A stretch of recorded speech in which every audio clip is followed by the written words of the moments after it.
നമ്മൾ 4 ആളേ ഉള്ളൂ.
Good evening. Assalamu alaikum.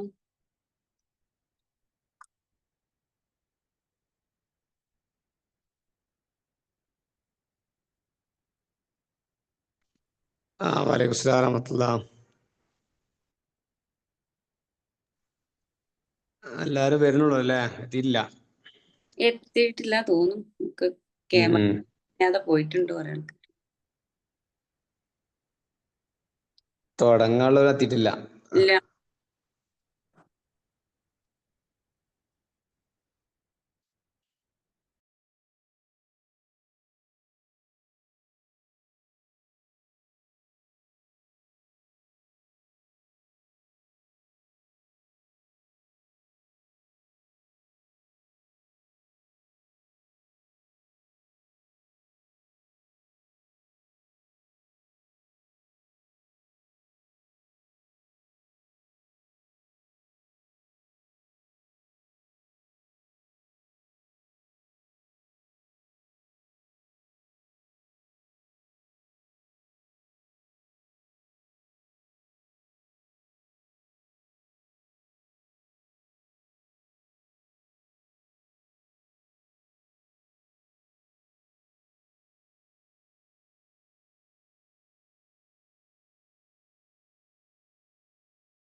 Good evening.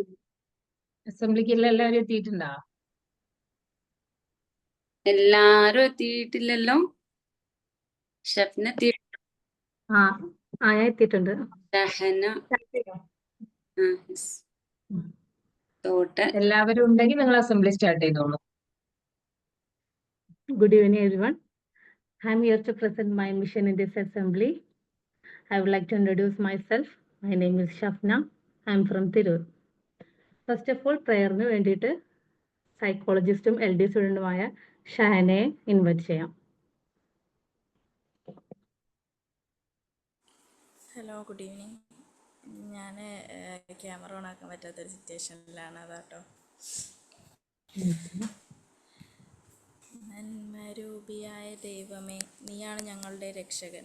സത്യസ്നേഹം എന്ന വഴിയിലൂടെ നയിക്കണമേ ഞങ്ങളെ. നന്മയുടെ വാക്കുകൾ പറയാൻ, നല്ല പ്രവൃത്തികൾ ചെയ്യാൻ ഹൃദയം നിറയെ കരുണ തരയണമേ. ജീവിതം പൂവണിയട്ടെ, പഠനത്തിൽ ജ്ഞാനപ്രകാശം, മനസ്സിൽ ശാന്തി നിറയട്ടെ. എല്ലാവരും കൈകോർത്ത് നിൽക്കട്ടെ, ലോകം മുഴുവൻ നന്മയാകട്ടെ. Thank you Shahana. ഇനി പ്ലഡ്ജ് അവതരിപ്പിക്കാൻ വേണ്ടിയിട്ട് ഫർസാനയെ ക്ഷണിക്കുന്നു.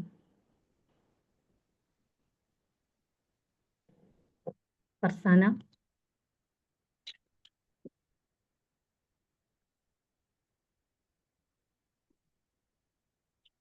അൺമ്യൂട്ട് ചെയ്യണം.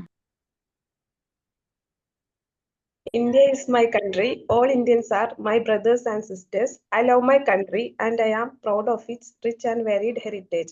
I shall always try to be worthy of it. I shall give my parents, teachers, and all elders respect and treat everyone with courtesy. To my country and my people, I pledge my devotion. In their well-being and prosperity alone lies my happiness.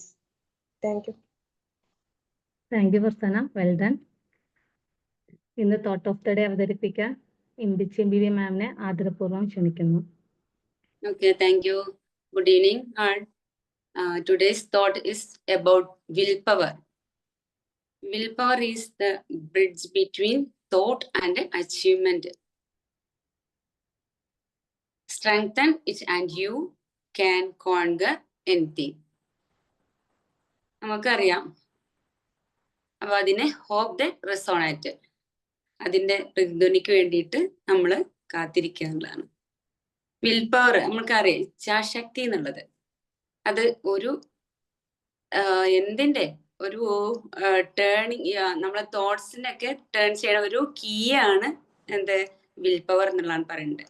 അതൊരു നമ്മളെ അച്ചീവ്മെന്റിലേക്ക് നയിക്കും എന്നുള്ളതാണ് അറിയിക്കുന്നത്. നമ്മള് will power strengthen ചെയ്യുകയാണെങ്കിൽ നമുക്ക് എന്ത് ചെയ്യാം, ഓവർകം ചെയ്യാൻ പറ്റും. ഏതൊരു തടസ്സങ്ങളെ ഓവർകം ചെയ്യാൻ പറ്റും. പിന്നെ അതുപോലെ നമ്മളെ ഗോളുകൾക്ക് നേടാനുള്ള ഒരു ശക്തി എന്തിനുണ്ട്, വിൽ പവറിന്. നമ്മളെ വിൽ പവർ ആ ഒരു ഇച്ഛാശക്തിക്ക് ഉണ്ട് എന്നുള്ളതാണ് പറയുന്നത്. പിന്നെ എന്തൊക്കെ ചെയ്യാൻ പറ്റത്തില്ല, അതില് 3 കാര്യങ്ങൾ പറയേണ്ട. ഒന്ന്, stay focused on our goals. ഗോളുകൾ നമുക്ക് ഫോക്കസ് ചെയ്യാനുള്ള ആ ഒരു വിൽ പവർ കൊണ്ട് നമുക്ക് കഴിവ് കിട്ടും എന്നുള്ളതാണ്. പിന്നെ നമ്മളെ ചാലഞ്ചസ് ഉണ്ടല്ലോ, ചാലഞ്ചസ് നമുക്ക് ഓവർകം ചെയ്യാൻ പറ്റും. പിന്നെ അതുപോലെ അച്ചീവ് സക്സസ് വിജയങ്ങൾ നമുക്ക് നേടാനുള്ള ഒരു കരുത്ത് എന്തിലൂടെ നമുക്ക് വിൽ പവറിലൂടെ കിട്ടും എന്നുള്ളതാണ്. അപ്പോൾ ഇതാണ് ഇന്നത്തെ തോട്ട്സ്. വിൽ പവർ എന്നുള്ളത് എല്ലാവരും നേടിയെടുക്കേണ്ട ഒരു കഴിവാണ്. Okay, thank you. Thank you ma'am, it was nice thought. അപ്പൊ ഇന്നത്തെ ബുക്ക് റിവ്യൂ അവതരിപ്പിക്കുന്നത് ഫയറൂസയാണ്. ഫയറൂസയെ നമുക്ക് ഇൻവൈറ്റ് ചെയ്യാം. Good evening. ഞാനിന്ന് വൈക്കം മുഹമ്മദ് ബഷീറിന്റെ മതിലുകൾ എന്ന നോവലിനെ കുറിച്ചിട്ടാണ് റിവ്യൂ പറയുന്നത്. അപ്പൊ ബഷീറിന്റെ എല്ലാ കൃതികളും മറ്റുള്ള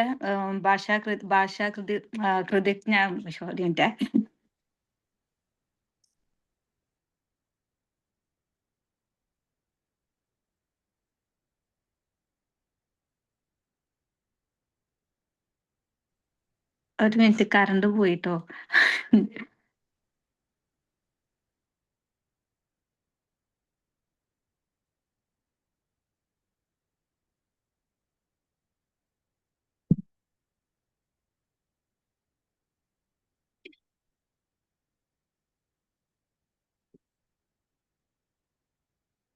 വൈക്കം മുഹമ്മദ് ബഷീറിന്റെ മതിലുകൾ എന്ന നോവലിന്റെ റിവ്യൂ ആണ് ഞാൻ ഇവിടെ നിന്ന് പറയുന്നത്.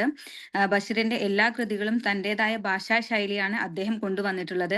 മറ്റുള്ള എഴുത്തുകാരിൽ നിന്നും അദ്ദേഹത്തെ മാറ്റി നിർത്തുന്നത് തന്നെ അദ്ദേഹത്തിന്റെ ഭാഷാ ശൈലി കൊണ്ടാണ്. സാധാരണക്കാരന് മനസ്സിലാകുന്ന രീതിയിലാണ് അദ്ദേഹത്തിന്റെ എല്ലാ കൃതികളും ഉള്ളത്. ഈ മതിലുകൾ എന്ന നോവല് ഒരു പ്രണയ കഥയാണ്.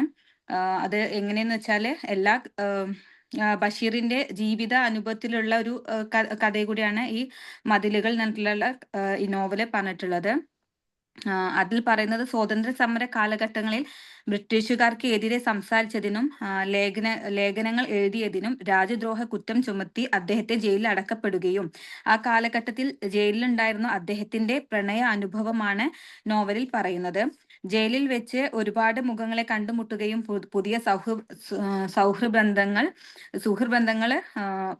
ജയിലിൽ വെച്ച് ഉണ്ടാവുകയും ചെയ്തു. പിന്നെ അവിടെ ഉണ്ടാകുന്ന ഒരുപാട് രസകരമായിട്ടുള്ള ജയിലിൽ അനുഭവിച്ചിട്ടുള്ള രസകരമായിട്ടുള്ള സംഗതികളാണ് നോവലിൽ പറഞ്ഞിട്ടുള്ളത്.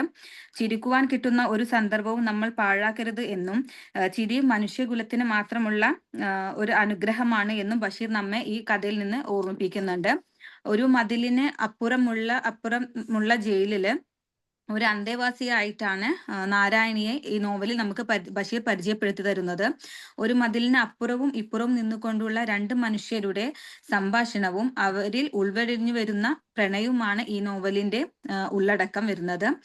വ്യത്യസ്തമായ ഒരു പ്രണയമാണ് അതിൽ അവതരിപ്പിച്ചിരിക്കുന്നത്. ശരീരങ്ങൾ തമ്മിലല്ല, മറിച്ച് ഹൃദയങ്ങൾ തമ്മിലാണ് ഒരുമിക്കേണ്ടത് എന്ന് ഈ നോവലിൽ നമ്മെ പഠിപ്പിച്ചു. പിന്നെ ഒരു മതിലിന് അപ്പുറവും ഇപ്പുറവും നിന്നുകൊണ്ട് ഒരിക്കലും കാണാത്ത നാരായണിയെ ബഷീർ എത്രമാത്രം സ്നേഹിക്കുന്നു എന്ന് നമുക്ക് ഈ കഥയിൽ നിന്ന് മനസ്സിലാക്കാം. പ്രണയിക്കാൻ കാണേണ്ട ആവശ്യമില്ല, മറിച്ച് ഹൃദയങ്ങൾ തമ്മിൽ ഒന്നായാൽ മതി എന്ന് ഇതിൽ ബഷീർ നമ്മെ പഠിപ്പിക്കുന്നു. ഈ കഥയുടെ ഏകദേശം ഉള്ളടക്കം അങ്ങനെയാണ്. Thank you. Well done Fairusa, thank you so much. അപ്പൊ നമുക്ക് സെഷൻ സ്റ്റാർട്ട് ചെയ്യാം അല്ലേ മാം? Ma'am okay.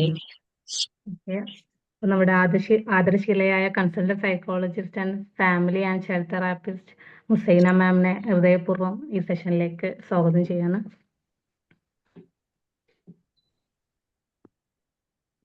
Thank you Shafna. നന്നായിരുന്നു കേട്ടോ അസംബ്ലി. നല്ല മോഡറേറ്റിംഗ്, പ്രയർ, ക്ലച്ച്, നമ്മുടെ എന്താ ബീവി ഫർസാന അല്ലെ? ഫർസാന അല്ലേ ലാസ്റ്റ് പറഞ്ഞ്? ഞാൻ ഇവിടെ കുറച്ച് മൾട്ടി ടാസ്കിങ് ആയിരുന്നു, അതുകൊണ്ട് ഇത്തിരി ശ്രദ്ധ പോയി. എനിവേ അസംബ്ലി നല്ല മനോഹരമായിരുന്നു. അപ്പൊ നിങ്ങള് അവതരിപ്പിക്കാനൊക്കെ തുടങ്ങിയില്ലേ? വല്ലാതെ തിരയേണ്ട ആവശ്യമൊക്കെ വരുന്നതായിട്ട് എനിക്ക് ഫീൽ ചെയ്യുന്നുണ്ട് ഗ്രൂപ്പില് അല്ലെ? ആര് ചെയ്യും എന്നുള്ള ചോദ്യം ഞങ്ങൾ തന്നെ ഉള്ളൂ, ഈ ചെയ്ത ആൾക്കാരെന്നെ ചെയ്തോണ്ടിരിക്കണേ.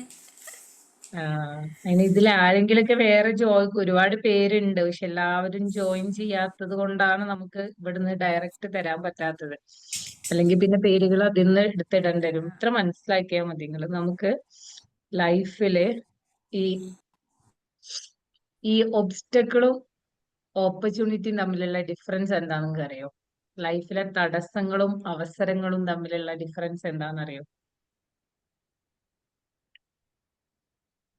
തടസ്സങ്ങൾ ഒരുപാട് ഉണ്ടാവും, അവസരങ്ങൾ അത്ര ഉണ്ടാവില്ല എന്നാണ്. അല്ലെ? തടസ്സങ്ങൾ നമ്മുടെ ലൈഫിൽ ഒരുപാട് ഉണ്ടാവും, അവസരങ്ങൾ കൂടുതൽ ഉണ്ടാവില്ല. അതൊരു ഡിഫറൻസ് ആണ്. പിന്നെയാ നിങ്ങൾ അത് രണ്ടും ഭയങ്കരമായിട്ട് നമ്മൾ ഒരു കോയിന്റെ രണ്ട് വശങ്ങളാന്ന് പറയുന്ന പോലെ എല്ലാ ഓബ്സ്റ്റക്കിളിലും ഓപ്പർച്യൂണിറ്റി ഉണ്ട്, എല്ലാ ഓപ്പർച്യൂണിറ്റിയിലും ഓബ്സ്റ്റക്കിൾസും ഉണ്ട്. ഓക്കെ? അതായത് ഇപ്പൊ നിങ്ങൾക്ക് ഒരു അവസരം കിട്ടി, ആ അവസരം നിങ്ങൾക്ക് എക്സ്ക്യൂസുകൾ പറഞ്ഞു ഒഴിവാക്കാം. അല്ലെ? എന്നെ കൊണ്ട് പറ്റുമോ, എന്നെ കൊണ്ട് ഇത് കഴിയോ, അതായത് ആ അവസരത്തിന് അവിടെ തടസ്സാക്കി വെക്കാം. അതേപോലെ തന്നെ ഒരു തടസ്സം വന്നു കഴിഞ്ഞാലും ഇതിപ്പോ പറ്റിയില്ലെങ്കിൽ പിന്നെ ഇപ്പോ, അല്ലെങ്കിൽ ഇതെനിക്ക് കുറച്ച് ആളുകളുടെ ഇടയിലുള്ള ഒരു പ്ലാറ്റ്ഫോം ആവും, ഇത് കഴിഞ്ഞാൽ കുറച്ചുകൂടെ കൂടുതലാവും. അപ്പൊ ഇത് നമ്മുടെ മൈൻഡ് സെറ്റ് പോലെ ഇരിക്കും. രണ്ടും ഒരു കോയിന്റെ രണ്ട് വശങ്ങളായിട്ട് ഇതാക്കുന്നത്. ഒരു മനുഷ്യന്റെ ഏത് രീതിയിൽ ഒരു കാര്യത്തെ നമ്മൾ ഒബ്സർവ് ചെയ്യുന്നു അല്ലെങ്കിൽ അപ്രോച്ച് ചെയ്യുന്നു, അതനുസരിച്ചായിരിക്കും ആ സിറ്റുവേഷനെ, ആ ഇവന്റിനെ ഒബ്സ്റ്റക്കിൾ ആയിട്ടും അവസരമായിട്ടും ഒരു മനുഷ്യൻ കണ്ടെത്തുക. നമ്മൾ പലപ്പോഴും പലരുടെ ലൈഫിൽ പറയണേക്കെ എനിക്ക് ബുദ്ധിമുട്ടുകളും പ്രയാസങ്ങളും മാത്രമേ ഉള്ളൂ. ഇതേ പ്രയാസങ്ങൾ ചിലപ്പോൾ എല്ലാവരുടെ ലൈഫിലൂടെയും ഗോത്രൂ ചെയ്തിട്ടുണ്ടാവും. ആ പ്രയാസത്തിനപ്പുറം എന്താന്ന് ചിന്തിക്കുന്നുണ്ടാവും. വളരെ സിമ്പിൾ ആയിട്ട് നമ്മുടെ അസംബ്ലിയുടെ കാര്യം പറയാം.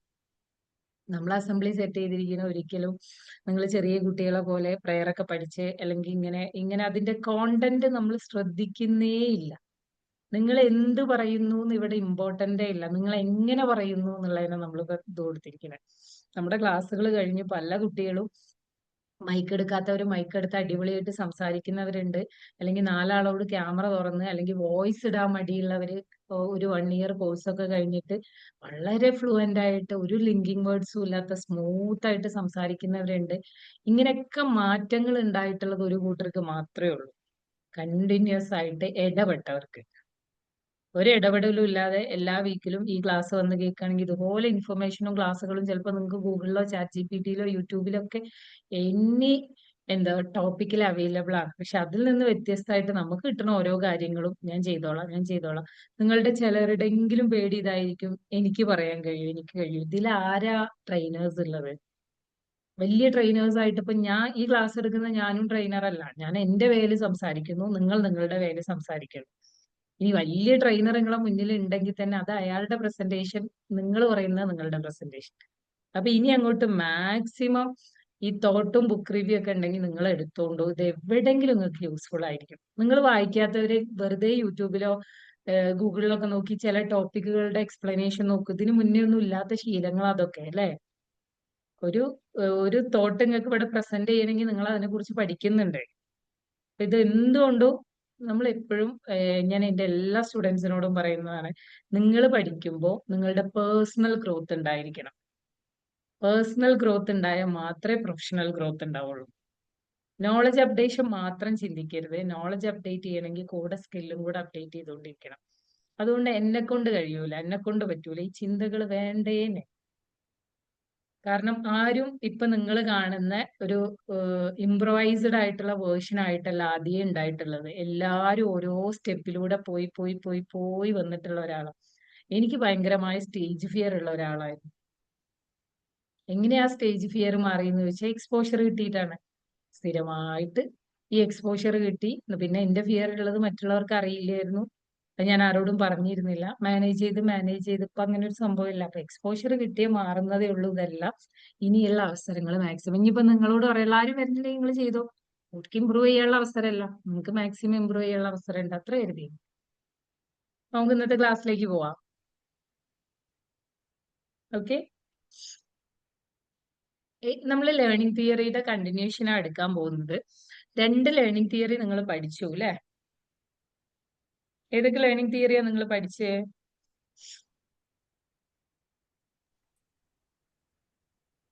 മക്കളെ, ക്ലാസിക്കൽ കണ്ടീഷനിങ് തിയറിയും കണ്ടീഷനിങ് തിയറി പഠിച്ചു. പിന്നെ ഒപ്പാരന്റ് ഒപ്പറന്റ് കണ്ടീഷനിങ്ങും പഠിച്ചു അല്ലെ? ഒപ്പറന്റ് കണ്ടീഷനിങ്ങിൽ എന്താ മനസ്സിലായത്?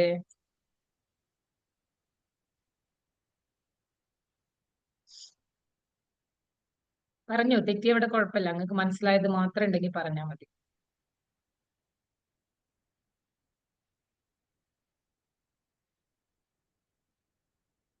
അതില് പിന്നെ റെസ്പോൺസിന് നമ്മൾ പണിഷ്മെന്റ് കൊടുത്ത് വീക്കൻ ചെയ്യുക എന്നുള്ള സംഗതി മനസ്സിലായിട്ടുണ്ട്. പിന്നെന്താ, റീഫോഴ്സ്മെന്റ് ഒരു ബിഹേവിയറിനെ സ്ട്രെങ്തൻ ചെയ്യുന്നതിന് റിവാർഡ് കൊടുത്തിട്ട് ഉള്ള സംഗതികൾ. പിന്നെ അവർക്ക് ആഡിങ് പ്ലസൻസ് സ്റ്റിമുലി കൊടുക്കണം. അങ്ങനെയൊക്കെയുള്ള സംഗതികളൊക്കെ കുറെ സംഗതികൾ പഠിച്ചിട്ടുണ്ട്. പോസിറ്റീവ് പണിഷ്മെന്റ്, നെഗറ്റീവ് പണിഷ്മെന്റ് സംഭവങ്ങളൊക്കെ.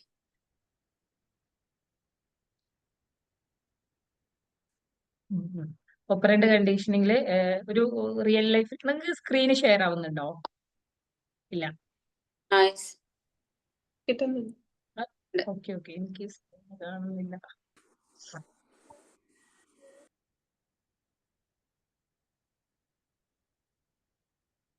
വലുതായിട്ട് കാണുന്നില്ലാലോ?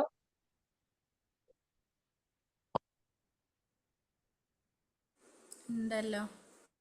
ഉണ്ടാ? ഓക്കെ, കുഴപ്പമില്ല.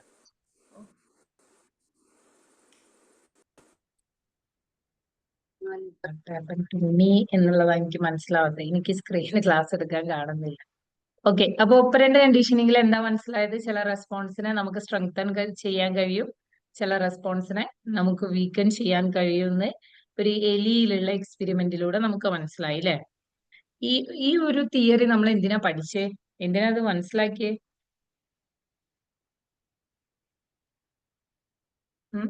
നമ്മൾ എന്തിനാ ഈ ഒപ്പറന്റ് തിയറി മനസ്സിലാക്കിയേ? കുട്ടികൾക്ക് നമുക്ക് ഇങ്ങനെ റീഇൻഫോഴ്സ്മെന്റ് കൊടുക്കാം. കുട്ടികൾക്ക് ഇങ്ങനെ റീഇൻഫോഴ്സ്മെന്റ്. ഓക്കെ, നിങ്ങൾ ഇത് ചെയ്യാറില്ലേ? ചെയ്യാറുണ്ട്. എങ്ങനെയാ നമ്മൾ വീട്ടില് ഒപ്പറന്റ് കണ്ടീഷനിങ് യൂസ് ചെയ്യാറ്? കുട്ടികൾ ഇപ്പൊ ടീച്ചേഴ്സ് നമ്മ സ്കൂളിലാണെങ്കിൽ കുട്ടികളെ ഇങ്ങനെ പഠനത്തിലെല്ലാം എന്തെങ്കിലും ആക്ടിവിറ്റീസിലെല്ലാം എക്സാം ചെറിയ ഇതിലെല്ലാം ജയിച്ചാൽ സമ്മാനം എല്ലാം കൊടുക്കുമല്ലോ. ചെറിയ ക്ലാസ്സിലെല്ലാം എന്തെങ്കിലും വെച്ചിട്ട് അങ്ങനെ ചെയ്യും. വീട്ടിലാണെങ്കിലും എന്തെങ്കിലും പ്രോത്സാഹനം കൊടുക്കും. ഇപ്പൊ ഓൺലൈനിലാണെങ്കിലും നമ്മൾ കൊടുക്കും എന്തെങ്കിലും കുട്ടികൾക്ക്. അവരുടെ ഒരു നല്ല റെസ്പോൺസിനെ ഇംപ്രൂവ് ചെയ്യാൻ വേണ്ടിയിട്ട് നിങ്ങൾ നല്ല രീതിയിൽ അവർക്ക് പ്രോത്സാഹനം കൊടുക്കും അല്ലെ? കൊടുക്കും. ഓക്കെ. ഇനി അവരിൽ ഒരു ബാഡ് ബിഹേവിയർ കണ്ടു കഴിഞ്ഞാലോ? പണിഷ്മെന്റ് കൊടുക്കാം. പണിഷ്മെന്റ് കൊടുക്കാം. എങ്ങനെ കൊടുക്കാം? ഷഫ് സാർ അല്ലേ ഇത് നിങ്ങൾക്ക് ക്ലാസ് എടുത്തേ? പോസിറ്റീവ് പണിഷ്മെന്റ്, നെഗറ്റീവ് പണിഷ്മെന്റ് എന്ന് പറഞ്ഞിട്ട് സാർ പറഞ്ഞു. അവർക്ക് ഇഷ്ടമില്ലാത്ത കാര്യങ്ങള് റിമൂവ് ചെയ്യാം. ഹോം വർക്ക് കൊടുക്കാം. സ്ക്രീൻ ടൈം കുറച്ച് ഇഷ്ടമില്ലാത്ത കാര്യങ്ങൾ ആഡ് ചെയ്ത് പണിഷ് ചെയ്യുക, ഇഷ്ടമുള്ള കാര്യങ്ങൾ റിമൂവ് ചെയ്ത് പണിഷ് ചെയ്യുക. അങ്ങനെ കേട്ടാ. ഓക്കെ. അപ്പൊ ഞാൻ ഈ രണ്ട് തിയറിയും ഇപ്പൊ ഇതിലെ മൂന്നാമത്തെ തിയറി, ഫസ്റ്റ് വൺ നമ്മൾ പഠിച്ചത് ക്ലാസിക്കൽ കണ്ടീഷനിങ് ആണ്.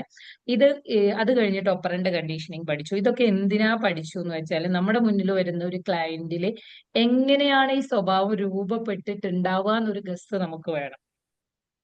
ഫസ്റ്റ് പാവ്ലോയുടെ തിയറിയിൽ നമ്മൾ മനസ്സിലാക്കിയത് പല ശീലങ്ങളും പതുക്കെ പതുക്കെ പരുവപ്പെടുത്തിയെടുത്തതാണ്. അവരെ സാഹചര്യങ്ങൾ കൊണ്ട് അവര് കണ്ടീഷൻ ചെയ്ത് രൂപപ്പെടുത്തിയെടുത്തതാന്ന് മനസ്സിലായി. സെക്കൻഡിൽ നമുക്ക് മനസ്സിലായി ചില സമയത്ത് അവരൊരു അറിയാതെ ഒരു വ്യക്തി, ഒരു കുട്ടീനെ നമുക്ക് എടുക്കാം, അറിയാതെ ഒരു കുട്ടി നല്ല റെസ്പോൺസ് ചെയ്തപ്പോ ആ ഒരു ബിഹേവിയറിനെ പലപ്പോഴായിട്ട് പലരും പ്രോത്സാഹിച്ചു. അതുകൊണ്ട് ആ സ്വഭാവം കൂടി വന്നു. ചില സമയത്ത് ചില ബാഡ് ബിഹേവിയറും അങ്ങനെയാട്ടോ. ഇപ്പൊ ഒരു കുട്ടി ഒരു ബാഡ് വേർഡ് വിളിച്ചു, അല്ലെങ്കിൽ പെട്ടെന്ന് എന്തെങ്കിലും ഒന്ന് നമുക്ക് ഇഷ്ടപ്പെടാത്ത രീതിയിൽ പറഞ്ഞു, പക്ഷെ നമുക്ക് അതിന് ചെറിയ രീതിയിൽ പ്രോത്സാഹിപ്പിക്കുക എങ്ങനെയാന്ന് വെച്ചാൽ പാരന്റ്സോ കൂടെ ഉള്ളവരോ ഒന്ന് ചിരിക്കുകയോ ഭയങ്കര ക്യൂരിയസ് ആയി നിൽക്കുകയോ ചെയ്യും.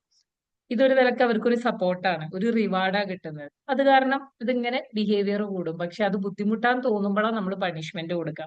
എനിവേ ആ തിയറിന്ന് നമുക്ക് മനസ്സിലായത് എന്താ വെച്ചാല് ഒരു വ്യക്തിയുടെ സ്വഭാവത്തെ നന്നാക്കി എടുക്കാൻ വേണ്ടിയിട്ട് നമുക്ക് റിവാർഡ് സെറ്റ് ചെയ്യാന്നു, ആ വ്യക്തിയുടെ സ്വഭാവത്തെ മോശ സ്വഭാവത്തെ ഇല്ലാതാക്കാൻ വേണ്ടിയിട്ട് ചെറിയ ചെറിയ പണിഷ്മെന്റിലൂടെ നമുക്ക് ആ സ്വഭാവത്തെ ഇല്ലാതാക്കും ചെയ്യാന്ന് മനസ്സിലായി.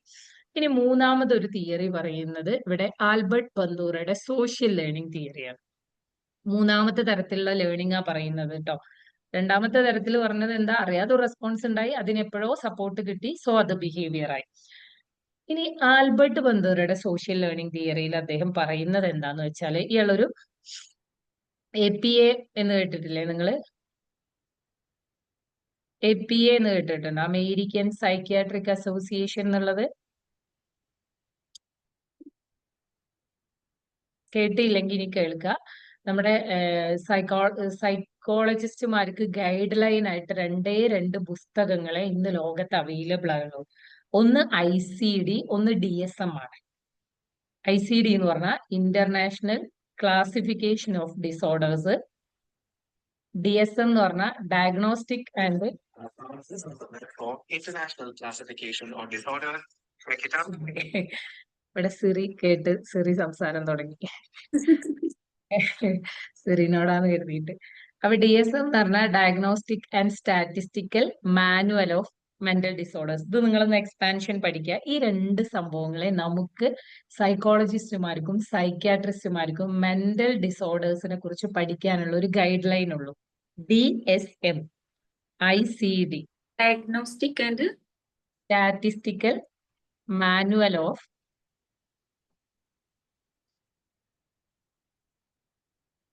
Mental disorders. ഇതില് ഈ ICD എന്ന് പറഞ്ഞത് എല്ലാ ഡിസീസുകളും ഉണ്ട് കേട്ടോ, അതായത് എല്ലാ അസുഖങ്ങളും ഉണ്ട്. അതിലൊരു പാർട്ട് മെന്റൽ ഹെൽത്ത് ഡിസോർഡർ ആണ്. DSM എന്ന് പറഞ്ഞാൽ കംപ്ലീറ്റ്ലി മെന്റൽ ഹെൽത്ത് ഡിസോർഡേഴ്സ് മാത്രമാണ്. അതായത് ICD സാധാ മെഡിക്കൽ പ്രൊഫഷൻസ്, MBBSും ഡോക്ടേഴ്സും ഒക്കെ യൂസ് ചെയ്യാറുണ്ട്. ഇത് രണ്ടും ആമസോണിൽ നിങ്ങൾക്ക് അവൈലബിൾ ആവും. 2-3 വർഷം ഇങ്ങനെ കൂടുമ്പോൾ നമ്മുടെ നാട്ടിലെ രോഗങ്ങൾ ഇങ്ങനെ മാറി മാറി വരുന്നുണ്ട്, പുതിയത് ആഡ് ആവുന്നുണ്ട്. അപ്പൊ അത് കുറച്ചു കാലം കഴിഞ്ഞാൽ റിവൈസ് ആവും.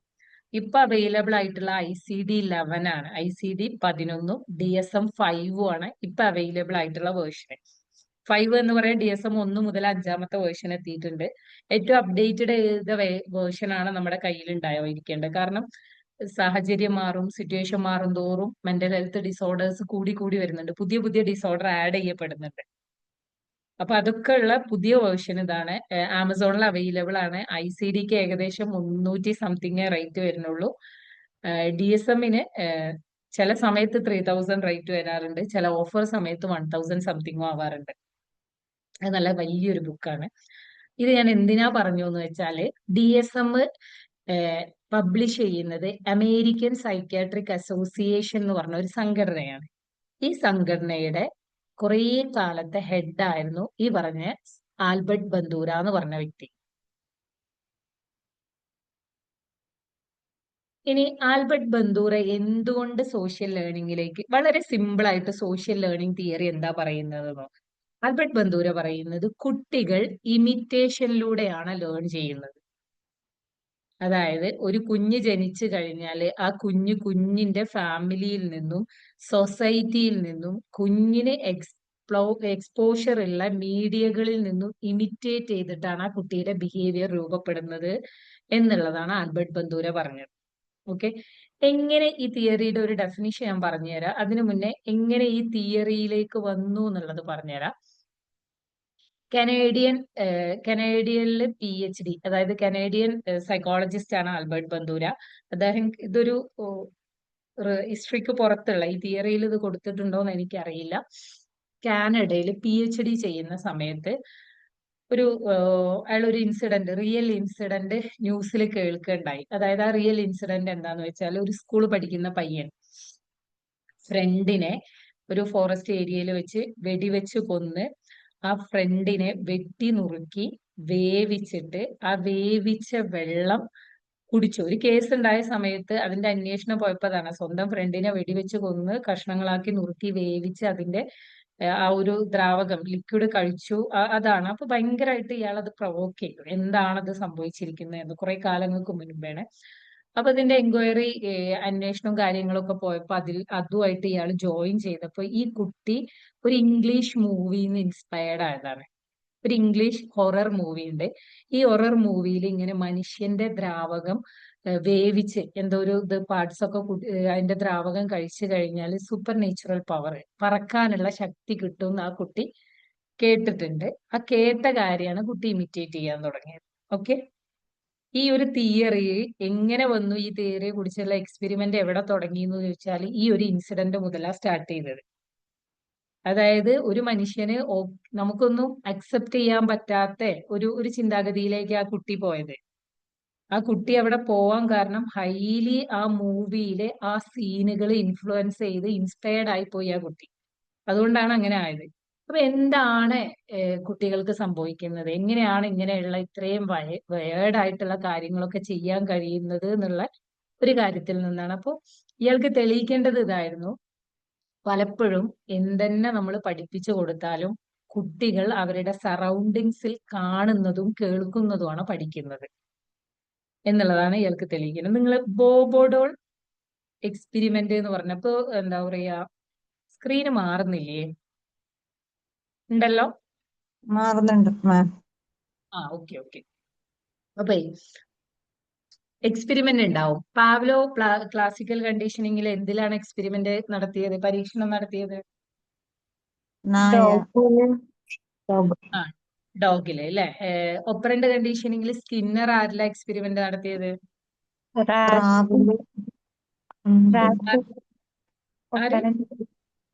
Rat and pigeon. റാറ്റിലും പീജിയനിലും നടത്തി അല്ലെ. അപ്പൊ എല്ലാരും അനിമൽസിലാണ് എന്നുള്ള ഒരു സൈക്കോളജിക്കൽ ലിമിറ്റേഷൻ ഇവിടെ ഉണ്ട് കേട്ടോ. മനുഷ്യരിൽ ആരും പെട്ടെന്ന് നടത്തിയിട്ടില്ല. ഇവിടെ ഇയാള് നടത്തിയത് കുട്ടികളിലാണ് എക്സ്പെരിമെന്റ് നടത്തിയത്. ഓക്കെ, ഈ എക്സ്പെരിമെന്റ് ബോബോഡോൾ എന്ന് പറഞ്ഞൊരു എക്സ്പെരിമെന്റ് ആണ്. അതിന്റെ പേരെന്താണ്? ബോബോഡോൾ. PG സൈക്കോളജി പഠിക്കുന്നവർക്ക് ഈ ഒരു ഏരിയ പഠിക്കാനുണ്ട്. ബോബോഡോൾ എന്ന് പറഞ്ഞാലേ നമ്മളിപ്പോ നമ്മുടെ മലയാളത്തിൽ ഇപ്പൊ തഞ്ചാവൂർ പാവ എന്നൊക്കെ കേട്ടിട്ടുണ്ട് നിങ്ങള്? തഞ്ചാവൂർ പാവയുടെ പ്രത്യേകത എന്താ? എങ്ങനെ അടിച്ചിട്ടാലും ഇങ്ങനെ നേരെ നിൽക്കണ ഒരു തരം പാവ, ഗ്രാവിറ്റിക്ക് എതിരെ ഇതാക്കുന്ന, എങ്ങനെ പഞ്ച് ചെയ്ത് തള്ളിയിട്ടാലും അതിങ്ങനെ ഡയറക്റ്റും വന്ന് വിഴാതെ നിൽക്കുന്ന ഒരു തരം പാവ, അതാ തഞ്ചാവൂർ. അതുപോലെ എന്താ പറയാ പ്രവർത്തിക്കുന്ന ഒരു സാധനമാണ് ബോബോഡോൾ എന്ന് പറഞ്ഞത്. ഇവിടെ ഇയാൾ എക്സ്പെരിമെന്റ് പരീക്ഷണം നടത്തിയത് എന്താന്ന് വെച്ചാല് 2 ഗ്രൂപ്പ് ഓഫ് കുട്ടികളെ എടുത്തു.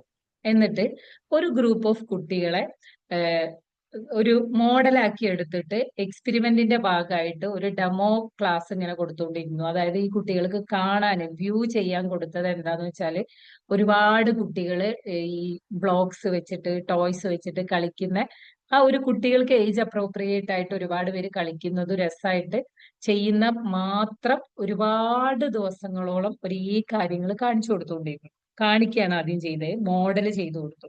അതേസമയം സെക്കൻഡ് ഗ്രൂപ്പ് ഓഫ് പീപ്പിളിനെ എന്ത് ചെയ്തു എന്നോ, അവർക്ക് ഒരു ഡെമോ കൊടുത്തു. ബോബോഡോൾ എന്ന് പറഞ്ഞ ഒരു ഡോളിനെ ഒരാൾ ഉപദ്രവിക്കുന്നതും പഞ്ച് ചെയ്യുന്നതും ബാഡ് വേർഡ് വിളിക്കുന്നതും ഷൗട്ട് ചെയ്യുന്നതും പിഞ്ചുന്നത്, അങ്ങനെ ഒരു ഡോളിനെ ഭയങ്കരമായിട്ട് നമ്മുടെ അഗ്രഷൻ അതിനോട് തീർക്കുന്നതായിട്ടുള്ള ഒരു ഇത് കാണിച്ചു കൊടുത്തു, ഡെമോ ചെയ്യുക ചെയ്തത്. അതുപോലെ തന്നെ പിന്നെ അടുത്തൊരു ലൈവ് എക്സ്പെരിമെന്റ് ആയിട്ട് അവർ ചെയ്തത്, ഇതേ ഗ്രൂപ്പിനെ തന്നെ എടുത്തിട്ട് ഫസ്റ്റത്തെ ഗ്രൂപ്പ് എന്താ ചെയ്തിരുന്നത്, ടോയ്സ് കളിക്കുന്നത് കാണുക ചെയ്തത്. ഇതേ ഗ്രൂപ്പിനെ ഒരു ഗ്രൂപ്പ് ഓഫ് ലൈവ് കുട്ടികൾ ടോയ്സ് കളിക്കുന്നത് വ്യൂ ചെയ്യാൻ അനുവദിച്ചു. മറ്റൊരു ഗ്രൂപ്പിനെ, ആ സെക്കൻഡ് ഗ്രൂപ്പിനെ ഒരു കുറച്ച് 2-3 അഗ്രസീവ് ആയിട്ടുള്ള കുട്ടികൾ ഈ ബോബോ ഡോളിനെ ഭയങ്കര ഉപദ്രവിക്കുന്നതായിട്ട് ലൈവായിട്ട് കാണാൻ കൊടുത്തു. ഓക്കെ, ഇത് ഒരു കുറച്ചു കാലം ഇങ്ങനെ എക്സ്പെരിമെന്റിന്റെ ഭാഗമായിട്ട് കുറച്ച് ഡേയ്സ് ഒരു വീക്ക് ഒക്കെ കണ്ടിന്യൂ ചെയ്തിട്ടുള്ളൂ. ഇത് ചെയ്തിട്ട് ഈ ഫസ്റ്റ് ഗ്രൂപ്പിനെ സെക്കൻഡ് ഗ്രൂപ്പിനെ ഒരുമിപ്പിച്ചിട്ട് ഒരു വലിയ ഹാളിൽ അവർക്ക് ഒരുപാട് ടോയ്സ് പ്രൊവൈഡ് ചെയ്ത് കൊടുത്തു. എന്നിട്ട് അവർക്ക് കളിക്കാൻ അനുവദിച്ചു ഫ്രീ ആയിട്ട്, ഈ ഫസ്റ്റ് ഗ്രൂപ്പിനെയും സെക്കൻഡ് ഗ്രൂപ്പിനെയും. അങ്ങനെ അവർ കളിച്ചുകൊണ്ടിരിക്കുമ്പോൾ ആ റൂമിൽ തന്നെ ഒരു സൈഡില് ബോബോ ഡോളിനെ പ്ലേസ് ചെയ്തിട്ടുണ്ട്, ഒരു റിയൽ ബോബോ ഡോളിനെ പ്ലേസ് ചെയ്തിട്ടുണ്ട്. ഇവരിങ്ങനെ കളിക്കുന്നതിന്റെ പീക്ക് ലെവലിൽ എത്തുന്ന സമയത്തുണ്ടല്ലോ, ഈ ടോയ്സ് എല്ലാം ഇവർക്ക് കിട്ടാത്തൊരു ഹൈറ്റിലേക്ക് മാറ്റി വെച്ചു. ഉണ്ടാവുക അവിടെ ഉണ്ടാവുക, ഒന്ന് ഗസ് ചെയ്ത് നോക്കുക എന്തെങ്കിലുമൊക്കെ അവിടെ സംഭവിക്കുമോ? കുട്ടികൾ ഇങ്ങനെ ഭയങ്കരമായിട്ട് ഉഷാറായിട്ട് കളിയൊക്കെ ഇങ്ങനെ മൂർച്ഛിച്ച് വരുന്ന സമയത്ത് അവരെ ടോയ്സ് ഒക്കെ എടുത്ത് മാറ്റി വെച്ചു. അവിടെ എന്തൊക്കെ സംഭവിക്കാം? കരയും. കുറച്ച് കുട്ടികൾക്ക് അറിയാൻ സാധ്യതയുണ്ട്. പിന്നെ ഈ കുട്ടികളുണ്ടല്ലോ സെക്കൻഡ് ഗ്രൂപ്പ്, അവര് അഗ്രസീവ്നെസ് കാണിക്കും. അക്രമം കണ്ട കുട്ടികള് അങ്ങനെ അല്ലേ? ആവാൻ സാധ്യതയുണ്ട് അല്ലെ? ഓക്കെ, അപ്പൊ അവിടെ സംഭവിച്ച ഇത്രയേ ഉള്ളൂ. ഫസ്റ്റ് ഗ്രൂപ്പ് ഓഫ് കുട്ടികള് അങ്ങനെ വല്ലാതെ പ്രതികരിച്ചതൊന്നുമില്ല. സങ്കടം വന്നു അവർക്ക്, അവർ കുറെ ആവശ്യപ്പെട്ടു, കരച്ചിൽ വന്നു. സെക്കൻഡ് ഗ്രൂപ്പ് കുറച്ചു നേരം അവിടെ കരച്ചിലും കാര്യങ്ങളൊക്കെ ഉണ്ടായി. ഒരു സൈഡിൽ കോർണറിൽ ബോബോ ഡോള് കണ്ടപ്പോ ഈ സെക്കൻഡ് ഗ്രൂപ്പിൽ ഒരുപാട് കുട്ടികൾ ബോബോ ഡോളിലേക്ക് റഷ് ചെയ്തുകൊണ്ട് അതിനെ പോയി ഷൗട്ട് ചെയ്തു, അതിനെ ബാഡ് വേർഡ്സ് വിളിച്ചു, അതിനെ തല്ലി, ഭയങ്കരമായിട്ട് തല്ലാൻ തുടങ്ങി. ഈ ദേഷ്യം ഫുള്ള് അതിലേക്ക് തീർത്തു. ഫസ്റ്റ് ഗ്രൂപ്പ് ഓഫ് പീപ്പിളിൽ ഒരൊറ്റ ആളും അതിനെ അക്കോമഡേറ്റ് ചെയ്തില്ല. കാരണം അവരത് കണ്ടിട്ടില്ല, കേട്ടിട്ടില്ല, അങ്ങനെ ഒരു ബിഹേവിയർ അവരതിൽ മനസ്സിലാക്കിയിട്ടുമില്ല. സെക്കൻഡ് ഗ്രൂപ്പ് ഇത് കണ്ടിട്ടുണ്ട്, അതായത് ദേഷ്യം വന്നാൽ ഇങ്ങനെ തീർക്കാനുള്ള ഒരു അവസരം കണ്ടിട്ടുണ്ട്. ഇതാണ് ഈ ബോബോഡോൾ എക്സ്പെരിമെന്റിലൂടെ നമ്മുടെ ആൽബർട്ട് ബന്ദൂര പറഞ്ഞത്. അതായത് സോഷ്യൽ ലേണിംഗ് തിയറി എന്ന് പറഞ്ഞാല് ഈ സ്റ്റുഡൻസ് അല്ലെങ്കിൽ കുഞ്ഞുങ്ങള് ഇമിറ്റേഷനിലൂടെ, ലേണിംഗ് ബൈ ഇമിറ്റേഷൻ. ഈ ഇമിറ്റേഷൻ ഏതൊക്കെ രൂപത്തിൽ ഉണ്ടാവും എന്ന് വെച്ചാല് എങ്ങനെയൊക്കെ നമ്മുടെ കുട്ടികളെ ഇമിറ്റേറ്റ് ചെയ്യും? നമ്മൾ മാത്രം, നമ്മുടെ ഫാമിലി നന്നായതുകൊണ്ട്, ഫാദർ മദർ സിബ്ലിങ്സ് നന്നായതുകൊണ്ട് കുട്ടികൾ ക്ലിയർ ആവോ? ഇല്ല, ചുറ്റുപാടിന്നും ഇമിറ്റേറ്റ് ചെയ്യും. ചുറ്റുപാടുകളെ ഇമിറ്റേറ്റ് ചെയ്യും, സ്കൂൾ ഇമിറ്റേറ്റ് ചെയ്യും, ടീച്ചേഴ്സ്, ഫ്രണ്ട്സ്. അപ്പൊ നമ്മൾ എന്താ ചെയ്യാൻ പറ്റുക? നല്ല മാതൃക കൊടുക്കുക, പിന്നെ നല്ലത് പറഞ്ഞു കൊടുക്കുക,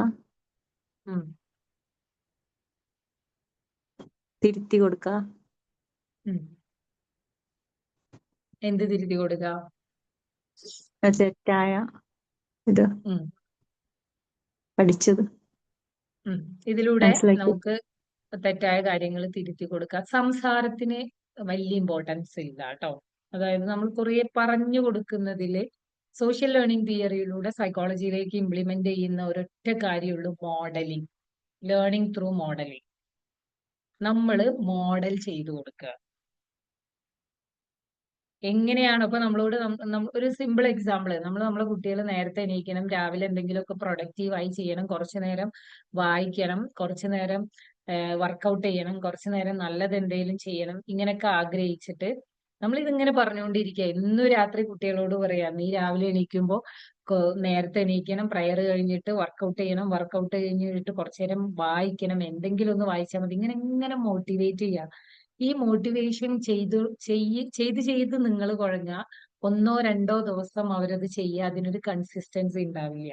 അവർക്ക് കൺസിസ്റ്റൻസി ഉണ്ടാവണമെങ്കിൽ അത് അവർ കാണണം. ആ വീട്ടില് രാവിലെ എണീറ്റ് കഴിഞ്ഞാൽ അതേ സമയം മറ്റുള്ളവർ അങ്ങനെ ചെയ്യുന്നതായിട്ട് അവർക്ക് കാണണം, അല്ലെ? പറയുന്നതിനേക്കാൾ മോഡൽ ചെയ്ത് കൊടുക്കണം. നിങ്ങളുടെ കുട്ടികൾ എന്തെങ്കിലും ആവണം നിങ്ങൾ ആഗ്രഹിക്കുന്നുണ്ടെങ്കിൽ നിങ്ങൾ അതുപോലെ ആയി കാണിച്ചു കൊടുത്താലേ ഓക്കെ എന്റെ വീട്ടിൽ ഇങ്ങനെയൊക്കെ ചെയ്യാറുണ്ട്. അത് അവർ കൂടുതൽ പറഞ്ഞു കൊടുക്കേണ്ട ആവശ്യം വരില്ല. അത് കുറച്ച് അവരെ ടീച്ച് ചെയ്ത് കൊടുത്താൽ തന്നെ അവരതിന്റെ ബാക്കിയായിട്ട് ചെയ്തോളും. എന്റെ വീട്ടിൽ ഇങ്ങനെ ഒരു റുട്ടീനൊക്കെ അങ്ങനെയാ സെറ്റ് ചെയ്യുക. നിങ്ങൾക്കൊക്കെ ഇങ്ങനെ ഒരു റുട്ടീൻ ഉണ്ടോ? പറഞ്ഞു കൊടുക്കണല്ലോ അതിനോടൊപ്പം നമ്മള് അല്ലെ? പറഞ്ഞു കൊടുക്കുന്ന സാധനം വീട്ടിൽ നമ്മളും സെറ്റ് ചെയ്തിരിക്കണം. ചെയ്യണം. അതെ. ഇപ്പൊ നമ്മൾ പറയുന്ന സന്ധ്യാസമയം മഗ്‌രിബ് കഴിഞ്ഞാൽ നിങ്ങളുടെ കാര്യങ്ങൾ കഴിഞ്ഞ് പഠിച്ചിരിക്കണം എന്ന് പറയുമ്പോ അപ്പൊ നമ്മൾ കിച്ചണിൽ ഭയങ്കര ഹറി ആയിട്ട് നമ്മൾ വർക്ക് ചെയ്യുകയാണ്. കുട്ടികളോട് പഠിക്കാൻ പറഞ്ഞാൽ ചിലപ്പോ അത് അത്രത്തോളം അങ്ങോട്ട് മൂവ് അതെ. ചെയ്യൂല. ഈ കാര്യങ്ങളൊക്കെ നമ്മൾ നേരത്തെ ചെയ്തിട്ട് കുട്ടികളെ കൂടെ നമ്മളും അവിടെ വായിക്കാൻ ഇരുന്നാലേ ആ വായന മുന്നോട്ട് പോവുള്ളൂ. ഈ സമയം എല്ലാവരുടെയും പഠന സമയമാണ്. ഇനി അതേസമയം ചില ആളുകൾ വിചാരിക്കും അത്രയും വർക്കഹോളിക് ആണെങ്കിൽ കുറച്ചു നേരം മക്കള് പഠിക്കുന്ന സമയത്ത് ഫോണോ ടിവിയോ കണ്ടിരിക്കുക. അത് തീരെ വർക്കാവൂല. ഇവിടേക്ക് എന്താണോ ഫോഴ്സ് ചെയ്യേണ്ട അവസ്ഥ വരും നിങ്ങൾക്ക്. മറ്റത് നമ്മളും കൂടെ ചെയ്യുന്ന മോഡൽ ചെയ്തു കൊടുക്കുകയാണെങ്കിൽ ഫോഴ്സിന്റെ ആവശ്യം വരൂല. ക്ലിയർ ആയോ? അതാണ് മോഡലിംഗ് എന്നുള്ള ടെക്നിക്ക്. ഈ മോഡലിംഗ് എന്നുള്ള ടെക്നിക്കിന്റെ ഭാഗമായിട്ടാണ് നമ്മളെ അടുത്തൊരു ക്ലയന്റ് വരുമ്പോൾ ഫാദേഴ്സിന് അല്ലെങ്കിൽ മദറിന് ഫാമിലിക്ക് സൈക്കോ എഡ്യൂക്കേഷൻ കൊടുക്കുന്നത്. കൃത്യമായിട്ട് പറഞ്ഞു കൊടുക്കണം, ഇങ്ങനെയൊക്കെയാണ് സംഭവിക്കുന്നത്, ഇതൊക്കെയാണ് ഒരു കുട്ടി ഒരു സ്വഭാവം രൂപീകരിക്കാൻ കാരണം എങ്ങനെയാവണത്. സോ നമ്മൾ കുറച്ച് ശ്രദ്ധിച്ചാൽ, നമ്മൾ ഇങ്ങനെയൊക്കെ ചെയ്താൽ, ഈ സൈക്കോ എഡ്യൂക്കേഷൻ കൊടുക്കുന്നതിന്റെ ഭാഗമായി അവർ കുറച്ച് ഡെമോൺസ്ട്രേഷനും കുറച്ച് ചേഞ്ചും അവരിൽ വരുത്തുമ്പോൾ പതുക്കെ കുട്ടികളിലും ചേഞ്ച് വരും. ഇനിയിപ്പോ നിങ്ങളടുത്ത് ഒരു ക്ലയന്റ് വരിക, ആ ക്ലയന്റ് ഭയങ്കര ബാഡ് ബിഹേവിയർ ആ, ഒരു കുട്ടി ഭയങ്കരമായിട്ട് ബാഡ് വേർഡ്സ് യൂസ് ചെയ്യുന്നു, ഭയങ്കര ഒപ്പോസിഷണൽ ക്യാരക്ടർ, എന്ത് പറഞ്ഞാലും എതിർത്ത് പറയുന്ന ഒരു ക്യാരക്ടറാ. ഒരു സാധാരണക്കാരാണെങ്കിൽ മനസ്സിലാക്കുക വീട്ടിൽ നിന്നുള്ള സ്വഭാവമാണ് എന്നാണ്. കാരണം നമ്മളും കുറച്ചു മുന്നേ അതൊക്കെ മനസ്സിലാക്കിയിരുന്നു, വീട്ടിൽ നിന്ന് പഠിച്ചതേ കുട്ടി പഠിക്കുള്ളൂ. പക്ഷെ നമ്മൾ മനസ്സിലാക്കേണ്ട വീട്ടിൽ നിന്നുള്ള സ്വഭാവം മാത്രമല്ല, 3 തരത്തില് ഒരു കുട്ടി മോഡൽ ചെയ്യും. എങ്ങനെയാന്ന് വെച്ചാൽ ഒരു റിയൽ മോഡൽ എപ്പോഴും കുട്ടിക്ക് ഉണ്ടാവും. റിയൽ മോഡൽ പറഞ്ഞാൽ ഡയറക്റ്റ് ഇൻഫ്ലുവൻസ് ചെയ്യുന്ന കാര്യങ്ങൾ. അത് വീട്ടിലായിരിക്കും ഏറ്റവും കൂടുതൽ. കുഞ്ഞുങ്ങളില് 0 to 5 years വരെ റിയൽ മോഡലായിട്ട് വരിക മദറാണ്. അതായത് മദറിൽ നിന്നാണ് ഏറ്റവും കൂടുതൽ കുട്ടികള് ഒരു കുട്ടി ആ വീട്ടിലെ പല കാര്യങ്ങളും ഒബ്സർവ് ചെയ്ത് ഇമിറ്റേറ്റ് ചെയ്യുക ഏറ്റവും കൂടുതൽ മദറിൽ നിന്നാണ്. ഇഷ്ടം ഫാദറിനോടാന്നൊക്കെ ആ പ്രായം കുട്ടികൾ പറയെങ്കിലും പഠിക്കുക ഏറ്റവും കൂടുതൽ മദറിൽ നിന്നാണ്. ആ ഒരു സമയത്താണ് റിയൽ മോഡലിംഗിന്റെ ഇൻഫ്ലുവൻസ് ഉള്ളത്. അതായത് ആ സമയത്താണ് വീട്ടിലെ സെറ്റിങ്സ് സറൗണ്ടിങ്സും ക്ലിയർ ചെയ്യേണ്ടത് ഏറ്റവും കൂടുതൽ. കുട്ടി പഠിക്കേണ്ട കാര്യങ്ങൾ നമ്മൾ കാണിച്ചു കൊടുക്കണം, ഷോ ചെയ്തു കൊടുക്കണം, ഇങ്ങനെയുള്ള കാര്യങ്ങൾ. അടുത്തൊരു മോഡൽ എന്ന് പറയുന്നത് സിംബോളിക് മോഡലാണ്. സിംബോളിക് മോഡൽ എന്ന് പറയും. അത് ടിവിയിലെ ആവാം, ഹീറോ ആവാം, സീരിയൽസിലെ ആവാം, അല്ലെങ്കിൽ നാട്ടിലെ വലിയ വില്ലൻ ആവാം, നാട്ടിലെ വലിയ നായകനാവാം. കുട്ടികളിൽ ഒരു ഇൻഫ്ലുവൻസ് ചെലുത്തിയ പല ഇതും ഉണ്ടാവില്ലേ. ഇത് പലപ്പോഴും ഇന്നത്തെ കാലത്ത് സത്യം പറഞ്ഞാല് 2 വയസ്സ് തന്നെ കുട്ടികൾക്ക് കിട്ടുന്നുണ്ട്. പക്ഷെ കുറെ മുന്നൊക്കെ നമ്മൾ ഈ സൈക്കോളജിയുടെ തിയറി ഒക്കെ പഠിക്കുമ്പോൾ 5 വയസ്സ് മുതലാണ് കുട്ടികൾക്ക് ഈ സിംബോളിക് മോഡൽ വരിക എന്നാ പറയാറ്. ഈ സിംബോളിക് മോഡൽ എവിടുന്ന് വരുന്നു എന്ന് വെച്ചാല് മീഡിയകളിൽ നിന്നാ വരുന്നത്. പക്ഷെ ഇന്ന് 1-2 വയസ്സാവുമ്പോ തന്നെ ടിവിയും കാർട്ടൂണുകളും ഒക്കെ അത്യാവശ്യത്തിലധികം കുട്ടികൾ കാണുന്നത് കാരണം ഇവിടുന്ന് പല പല സിംബോളിക് മോഡലുകളും കുട്ടികൾക്ക് വരും. അവരുടെ ഒരു ബിഹേവിയർ, അവരുടെ ഒരു കാര്യങ്ങൾ ഒക്കെ അറിഞ്ഞോ അറിയാതെ ഇങ്ങനെ ഇമിറ്റേറ്റ് ചെയ്യാൻ ശ്രമിക്കും. അടുത്ത ഒരു മോഡലാണ് മൂന്നാമത്തെ മോഡലാണ് വെർബൽ മോഡൽ എന്ന് പറയുന്നത്. ഇത് പലപ്പോഴും സ്കൂളിംഗ് പീരീഡിലാണ് കുട്ടികൾക്ക് വരിക. അതായത് ചില ആളുകൾക്ക് വെർബൽ സംസാരം കൊണ്ടും സ്വഭാവം കൊണ്ടും ചില ആളുകളെ ഇൻഫ്ലുവൻസ് ആവും. മോസ്റ്റ്ലി ടീച്ചേഴ്സിനെയാണ് കുട്ടികൾക്ക് ഇൻഫ്ലുവൻസ് ആവാറ്. ഇതൊക്കെ ഒരു ജനറൽ കണ്ടീഷനിങ് ആണ് പറയുന്നത് കേട്ടോ. ഇന്നിപ്പോ സ്കൂളിലെ ടീച്ചേഴ്സിന് ഇൻഫ്ലുവൻസ് ആവുന്നത് വളരെ കുറവാണ്, അല്ലെ? തോന്നിയിട്ടില്ലേ? ടീച്ചേഴ്സ് ഭയങ്കര സംഭവമാണ് ഇന്നത്തെ കുട്ടികൾ പറയുന്നത് കേട്ടിട്ടുണ്ടോ? LKG UKG പറയുന്നുണ്ടാവും അല്ലെ?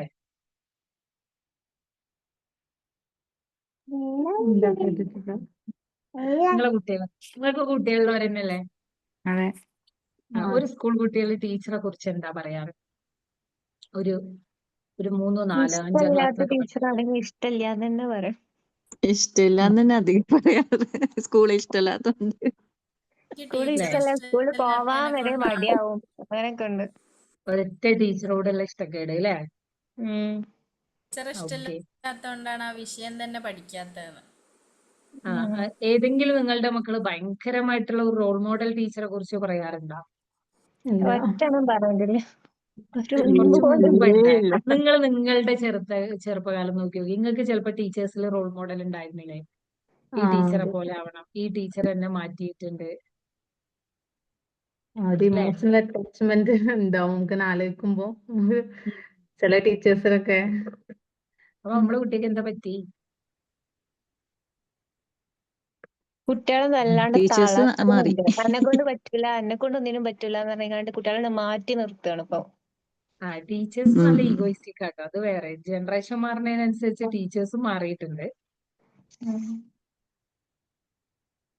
നമ്മളൊക്കെ കുറച്ചു മുമ്പൊക്കെ ടീച്ചേഴ്സിന് എത്ര ദേഷ്യമുള്ളതായാലും ആ ടീച്ചർ സാർ എന്നാണ് സംബോധന ചെയ്തിരുന്നത്, അല്ലേ? ഇന്നത്തെ ഒരു കുട്ടികള് ഓള് ഓന് കേട്ടിട്ടുണ്ടോന്നാവും. ടീച്ചേഴ്സ് മാറണല്ലേ? നമ്മുടെ കൺസൾട്ടേഷന് വരുമ്പോ കുട്ടികൾ പരാതികളും പരിഭവങ്ങളും പറയുമ്പോ ചിലപ്പോ നമുക്ക് മൂപ്പര് ഓള് ഓന്, ഈ മൂപ്പര് ഓള് ഓനൊക്കെ ടീച്ചറും സാറും ആണേ. അതായത് ഇത്രയേ ഉള്ളൂ. നമ്മള് കുട്ടികൾ മോശക്കാരാന്നല്ല പറയുന്നത്. ജനറേഷൻ മാറുന്നതിനനുസരിച്ച് അവരെ എങ്ങനെ മോൾഡ് ചെയ്യണമെന്ന് ടീച്ചേഴ്സിന് അറിയില്ല. അല്ലാതെ കുട്ടികൾ പ്രശ്നക്കാരായോണ്ടല്ല കുട്ടികൾ ഇങ്ങനെ ആയത്. കുട്ടികൾ മാറി. റെസ്പെക്ട് ഇല്ല അല്ലെ? റെസ്പെക്ട് ഇല്ലാതാവുന്നത് എന്താന്ന് ചോദിച്ചാല് ഇന്നത്തെ ജനറേഷനിൽ നോളജ് കുട്ടികൾക്ക് ടീച്ചറിൽ നിന്ന് വേണ്ട. ലെക്ചർ കൊടുക്കുന്ന ഒരു ടീച്ചറെ ആർക്കും വേണ്ട. കാരണം അത് അവർക്ക് റെഡിലി അവൈലബിൾ ആ, യൂട്യൂബിൽ അവൈലബിൾ ആ. ക്ലാസ് എടുത്തു തരാൻ ഒരുപാട് ലൈവ് ക്ലാസ്സുകൾ, റിയൽ ക്ലാസ് ആണെന്ന് തോന്നിക്കുന്ന പോലെ ക്ലാസ്സുകൾ എടുക്കാൻ അവർക്ക് ആളുകളുണ്ട്. ചോദിച്ചാൽ പറഞ്ഞു തരാൻ ChatGPT ഉണ്ട്. ഇനിയിപ്പോ ചെറിയ കുട്ടികളായാലും അവർക്ക് നമ്മളെ വീട്ടിലോ നമ്മളോട് ചോദിച്ചാൽ നമ്മൾ യൂട്യൂബിലൂടെ സൈലത്തിന്റെ ക്ലാസ്, ഈ ക്ലാസ് എന്നൊക്കെ പറഞ്ഞിട്ട് അവർക്ക് അതിനെ കോമ്പൻസേറ്റ് ചെയ്യാൻ അതിന്റെ ഓൾട്ടർനേറ്റീവ് ആയിട്ട് റെഡി ആയിട്ട് ഒരു ക്ലാസ് കൊടുക്കുമ്പോൾ ഈ സിറ്റുവേഷൻ മാറി, സാഹചര്യം മാറി, ഈ ഒരു വൈബുള്ള കുട്ടികളെ അഡാപ്റ്റ് ചെയ്യാൻ കപ്പാസിറ്റി ഉള്ള ടീച്ചർ ആയി കഴിഞ്ഞാൽ ആ ടീച്ചറെ കുട്ടികളെ അക്സെപ്റ്റ് ചെയ്യും. അങ്ങനെ അപൂർവം കുറച്ച് ടീച്ചേഴ്സേ ഇപ്പൊ ഉള്ളൂ. പണ്ടത്തെ സിലബസിൽ സ്റ്റിക്ക് ചെയ്തിരിക്കുന്ന ടീച്ചേഴ്സ് പുതിയ കുട്ടികളുടെ വൈബ് മനസ്സിലാക്കണില്ല. സോ കുട്ടികൾക്ക് അല്ലാതെ ഇവിടെ റെസ്പെക്ട് കുറഞ്ഞു എന്ന് പറയരുത് കേട്ടോ. നന്നായിട്ട് റെസ്പെക്ട് ചെയ്യുന്ന ചില ഏരിയകൾ ഉണ്ട്. അതെങ്ങനെയാന്ന് വെച്ചാൽ കുട്ടികളുടെ മനസ്സും കുട്ടികളുടെ ഇപ്പത്തെ ലെവലും ബ്ലെയിം ചെയ്യാതെ അറിയുന്ന ടീച്ചേഴ്സിനെ കുട്ടികൾ റെസ്പെക്ട് ചെയ്യുന്നുണ്ട്. അതെ, റെസ്പെക്ട് കിട്ടുമെന്ന് പറയാറുണ്ടല്ലോ അല്ലെ? എങ്ങനെയാ? ഇയാളുടെ നെറ്റ്വർക്ക് കുറവാ തോന്നുന്നുണ്ട്. നിങ്ങൾക്ക് ഒപ്പീനിയൻ ഇല്ലേ? അല്ലാതെ കുട്ടികൾ ഭയങ്കര മോശക്കാരായതാണോ? കേൾക്കുന്നില്ലേ ഞാൻ പറയുന്നത്? ഇല്ലല്ല, ചിലത് മാത്രമേ. എനിക്ക് മാത്രാണോ? വോയിസ് ബ്രേക്ക് ആവുന്നുണ്ട്. അല്ല, വോയിസ് ബ്രേക്ക് ആണ്. ഓക്കെ. അപ്പൊ നമ്മളിപ്പോ ഈ കേസുകളൊക്കെ കേൾക്കുമ്പോ നമ്മളെ ചിന്തയിലൊക്കെ കുട്ടികൾ മാറി, ജനറേഷൻ മാറി, ജെൻസി ആണ്, ആൽഫയാണ്, റെസ്പെക്റ്റ് ഇല്ല, ക്ഷമയില്ല, ഇങ്ങനെ പറയുമ്പോൾ നമ്മൾ മനസ്സിലാക്കേണ്ടത് അത് പുതിയ ജനറേഷൻ ആണ്, നമ്മുടെ ഫീച്ചേഴ്സ് അല്ല പുതിയ ജനറേഷൻ ഉള്ളത്. ഇപ്പൊ നമുക്കാണെങ്കിൽ ക്ഷമിക്കേണ്ട സാഹചര്യങ്ങൾ അവിടെ ഉണ്ടായിരുന്നു. അവൈലബിലിറ്റി കൂടുമ്പോഴും എന്തിനു മക്കള് ക്ഷമിക്കണം? ക്ഷമയില്ലാത്ത പ്രോസസ്സ് നമ്മൾ ഉണ്ടാക്കി കൊടുക്കരുത്. പക്ഷെ പൊതുവിൽ നമ്മുടെ പുതിയ കുട്ടികൾക്കൊക്കെ അവരുടെ ജെനറ്റിക്സ് അല്ലെങ്കിൽ പുതിയ ബ്രെയിൻ ഡിസൈൻ ചെയ്തതനുസരിച്ച് ഭയങ്കരമായ ക്ഷമയില്ല. കാരണം അത്രയും ഫാസ്റ്റസ്റ്റ് ആക്സസ് ഉള്ള ഒരു സമൂഹത്തിലാണ് അവർ വളരുന്നത്. അപ്പൊ അതിനനുസരിച്ച് അഡാപ്റ്റ് ചെയ്തിട്ടാണ് അവരുടെ പുതിയ ജീന് വന്നിട്ടുള്ളത്. അവരെ മാത്രം കുറ്റല്ല, ഈ ഒരു നെഗറ്റീവിനെ മാത്രം നമ്മൾ ഹൈലൈറ്റ് ചെയ്യരുത്. അതേസമയം ഇന്നത്തെ ജനറേഷൻ, ഈ പണ്ടത്തെ കുറച്ചു മുന്നുള്ള നമ്മുടെ ജനറേഷനെയൊക്കെ ഇതാക്കി നോക്കി. നമ്മളെ കാലഘട്ടത്തിലേക്ക് നമ്മൾ എന്നാ ജോലിക്ക് പോണം എന്ന് ഫീൽ ചെയ്തിട്ടുള്ളത്? ഡിഗ്രി ഒക്കെ കഴിഞ്ഞിട്ടല്ലേ ഇനി എന്തെങ്കിലും ഒരു ജോലി വേണം, +2 കഴിഞ്ഞിട്ടല്ലേ എന്തെങ്കിലുമൊക്കെ ആയ കൊള്ളാം. ഇന്നത്തെ കുട്ടികൾ ഒരു ഹൈസ്കൂൾ എത്തുമ്പോ തന്നെ ഒരു നല്ല മെന്റർ ചെയ്ത കുട്ടികൾ പാർട്ട് ടൈം ജോബ് ചെയ്യുന്നില്ലേ? അവർ ഏൺ ചെയ്യുന്നില്ലേ? അതായത് ഇന്ന് വളരെ നല്ലൊരു സമൂഹം നമ്മുടെ മുന്നിലുണ്ട്. ആ സമൂഹം നമുക്ക് എതിരാവുന്നതും നമ്മുടെ മക്കള് ടീച്ചേഴ്സിനെ റെസ്പെക്ട് ചെയ്യാതെ, സ്കൂളിനെ റെസ്പെക്ട് ചെയ്യാതെ നമ്മളോട് എതിര് പറയുന്നത് പഴമയിലേക്ക് അവരെ നമ്മൾ വലിക്കണോണ്ടാണ്. അന്ന് ഞാൻ ഇങ്ങനെയായിരുന്നു, നീ ഇങ്ങോട്ട് പോ.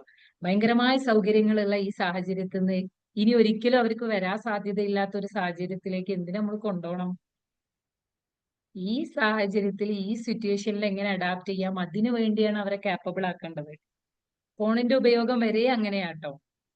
നിങ്ങൾ എന്നെ എതിർക്കുമെന്ന് എനിക്കറിയില്ല. പക്ഷെ നമ്മുടെ മക്കൾക്ക് ഒരു 5 വയസ്സ് കഴിഞ്ഞാൽ ഫോണ് കുറച്ച് ടൈം കൊടുത്തിരിക്കണം.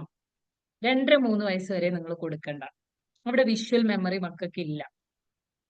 അതായത് കുറെ സാധനങ്ങൾ മെമ്മറിയിൽ സൂക്ഷിക്കാനോ ഓർമ്മിക്കാനോ ഉള്ള ഭയങ്കരമായ വിഷ്വൽ മെമ്മറി കുട്ടികൾക്ക് ഇല്ല. അവിടെ അറ്റൻഷൻ കുറഞ്ഞു പോകും സ്ഥിരമായിട്ട് ഫോണ് കണ്ടു കഴിഞ്ഞാല്. പക്ഷെ 5 വയസ്സ് കഴിഞ്ഞാൽ ഇന്നത്തെ സൊസൈറ്റിയിൽ ഫിറ്റ് ആവേണ്ട ഒരു കുട്ടിയാവണമെങ്കിൽ ആ കുട്ടിക്ക് കുറച്ച് ടൈം നമ്മൾ ഫോൺ കൊടുത്തിരിക്കണം. ഇനി ആ ഫോണിൽ എന്ത് കാണുന്നു എന്നുള്ളതാണ് നിങ്ങൾ ശ്രദ്ധിക്കേണ്ടത്. എന്ത് കാണണം, എന്ത് കാണണ്ടെന്ന് നിങ്ങൾ ആദ്യം ഡിസൈൻ ചെയ്ത് കൊടുക്കണം. കുട്ടിക്ക് ചെറുപ്പം മുതലേ ഇപ്പൊ ഈ സോഷ്യൽ ലേണിംഗ് തിയറി പ്രകാരം നമ്മൾ ഒരു സിസ്റ്റം സെറ്റ് ചെയ്ത് കൊടുത്തിട്ടുണ്ടെങ്കിൽ ആ സിസ്റ്റത്തിലൂടെ കുട്ടി മൂവ് ചെയ്യും. നമ്മളെ സിസ്റ്റം നമ്മൾ തെറ്റിക്കുന്നതുകൊണ്ടാണ് കുട്ടിക്ക് അത്, അല്ലെങ്കിൽ നമ്മുടെ സ്റ്റുഡൻസിന് അത് ഫോളോ ചെയ്യാൻ പറ്റാത്തത്. ലാംഗ്വേജ് ലേണിങ്ങിന്റെ ഈ ഡാർക്ക് സൈക്കോളജിയുള്ള ഒരുപാട് വീഡിയോസും കാർട്ടൂൺസും ഉണ്ട്. അതിനെ കുറിച്ചൊക്കെ ഒരു മനസ്സിലാക്കുക. ഡാർക്ക് സൈക്കോളജി അല്ലെങ്കിൽ പെർസ്വേസീവ് സൈക്കോളജി എന്നൊക്കെ പറഞ്ഞിട്ട് കുട്ടികളുടെ മൈൻഡ് മാറ്റുന്ന കുറെ ഇതുണ്ട്, എന്താ പറയാ, വീഡിയോസ് ഉണ്ട്. കുഞ്ഞു കുട്ടികൾ കാണുന്ന ഒരു കൊക്കോമെലൺ കണ്ടിട്ടുണ്ടോ? അത് ഇത്തിരി പ്രോബ്ലമാറ്റിക് ആണ്. എല്ലാ വീഡിയോസും പ്രോബ്ലമാറ്റിക് ഒന്നല്ല.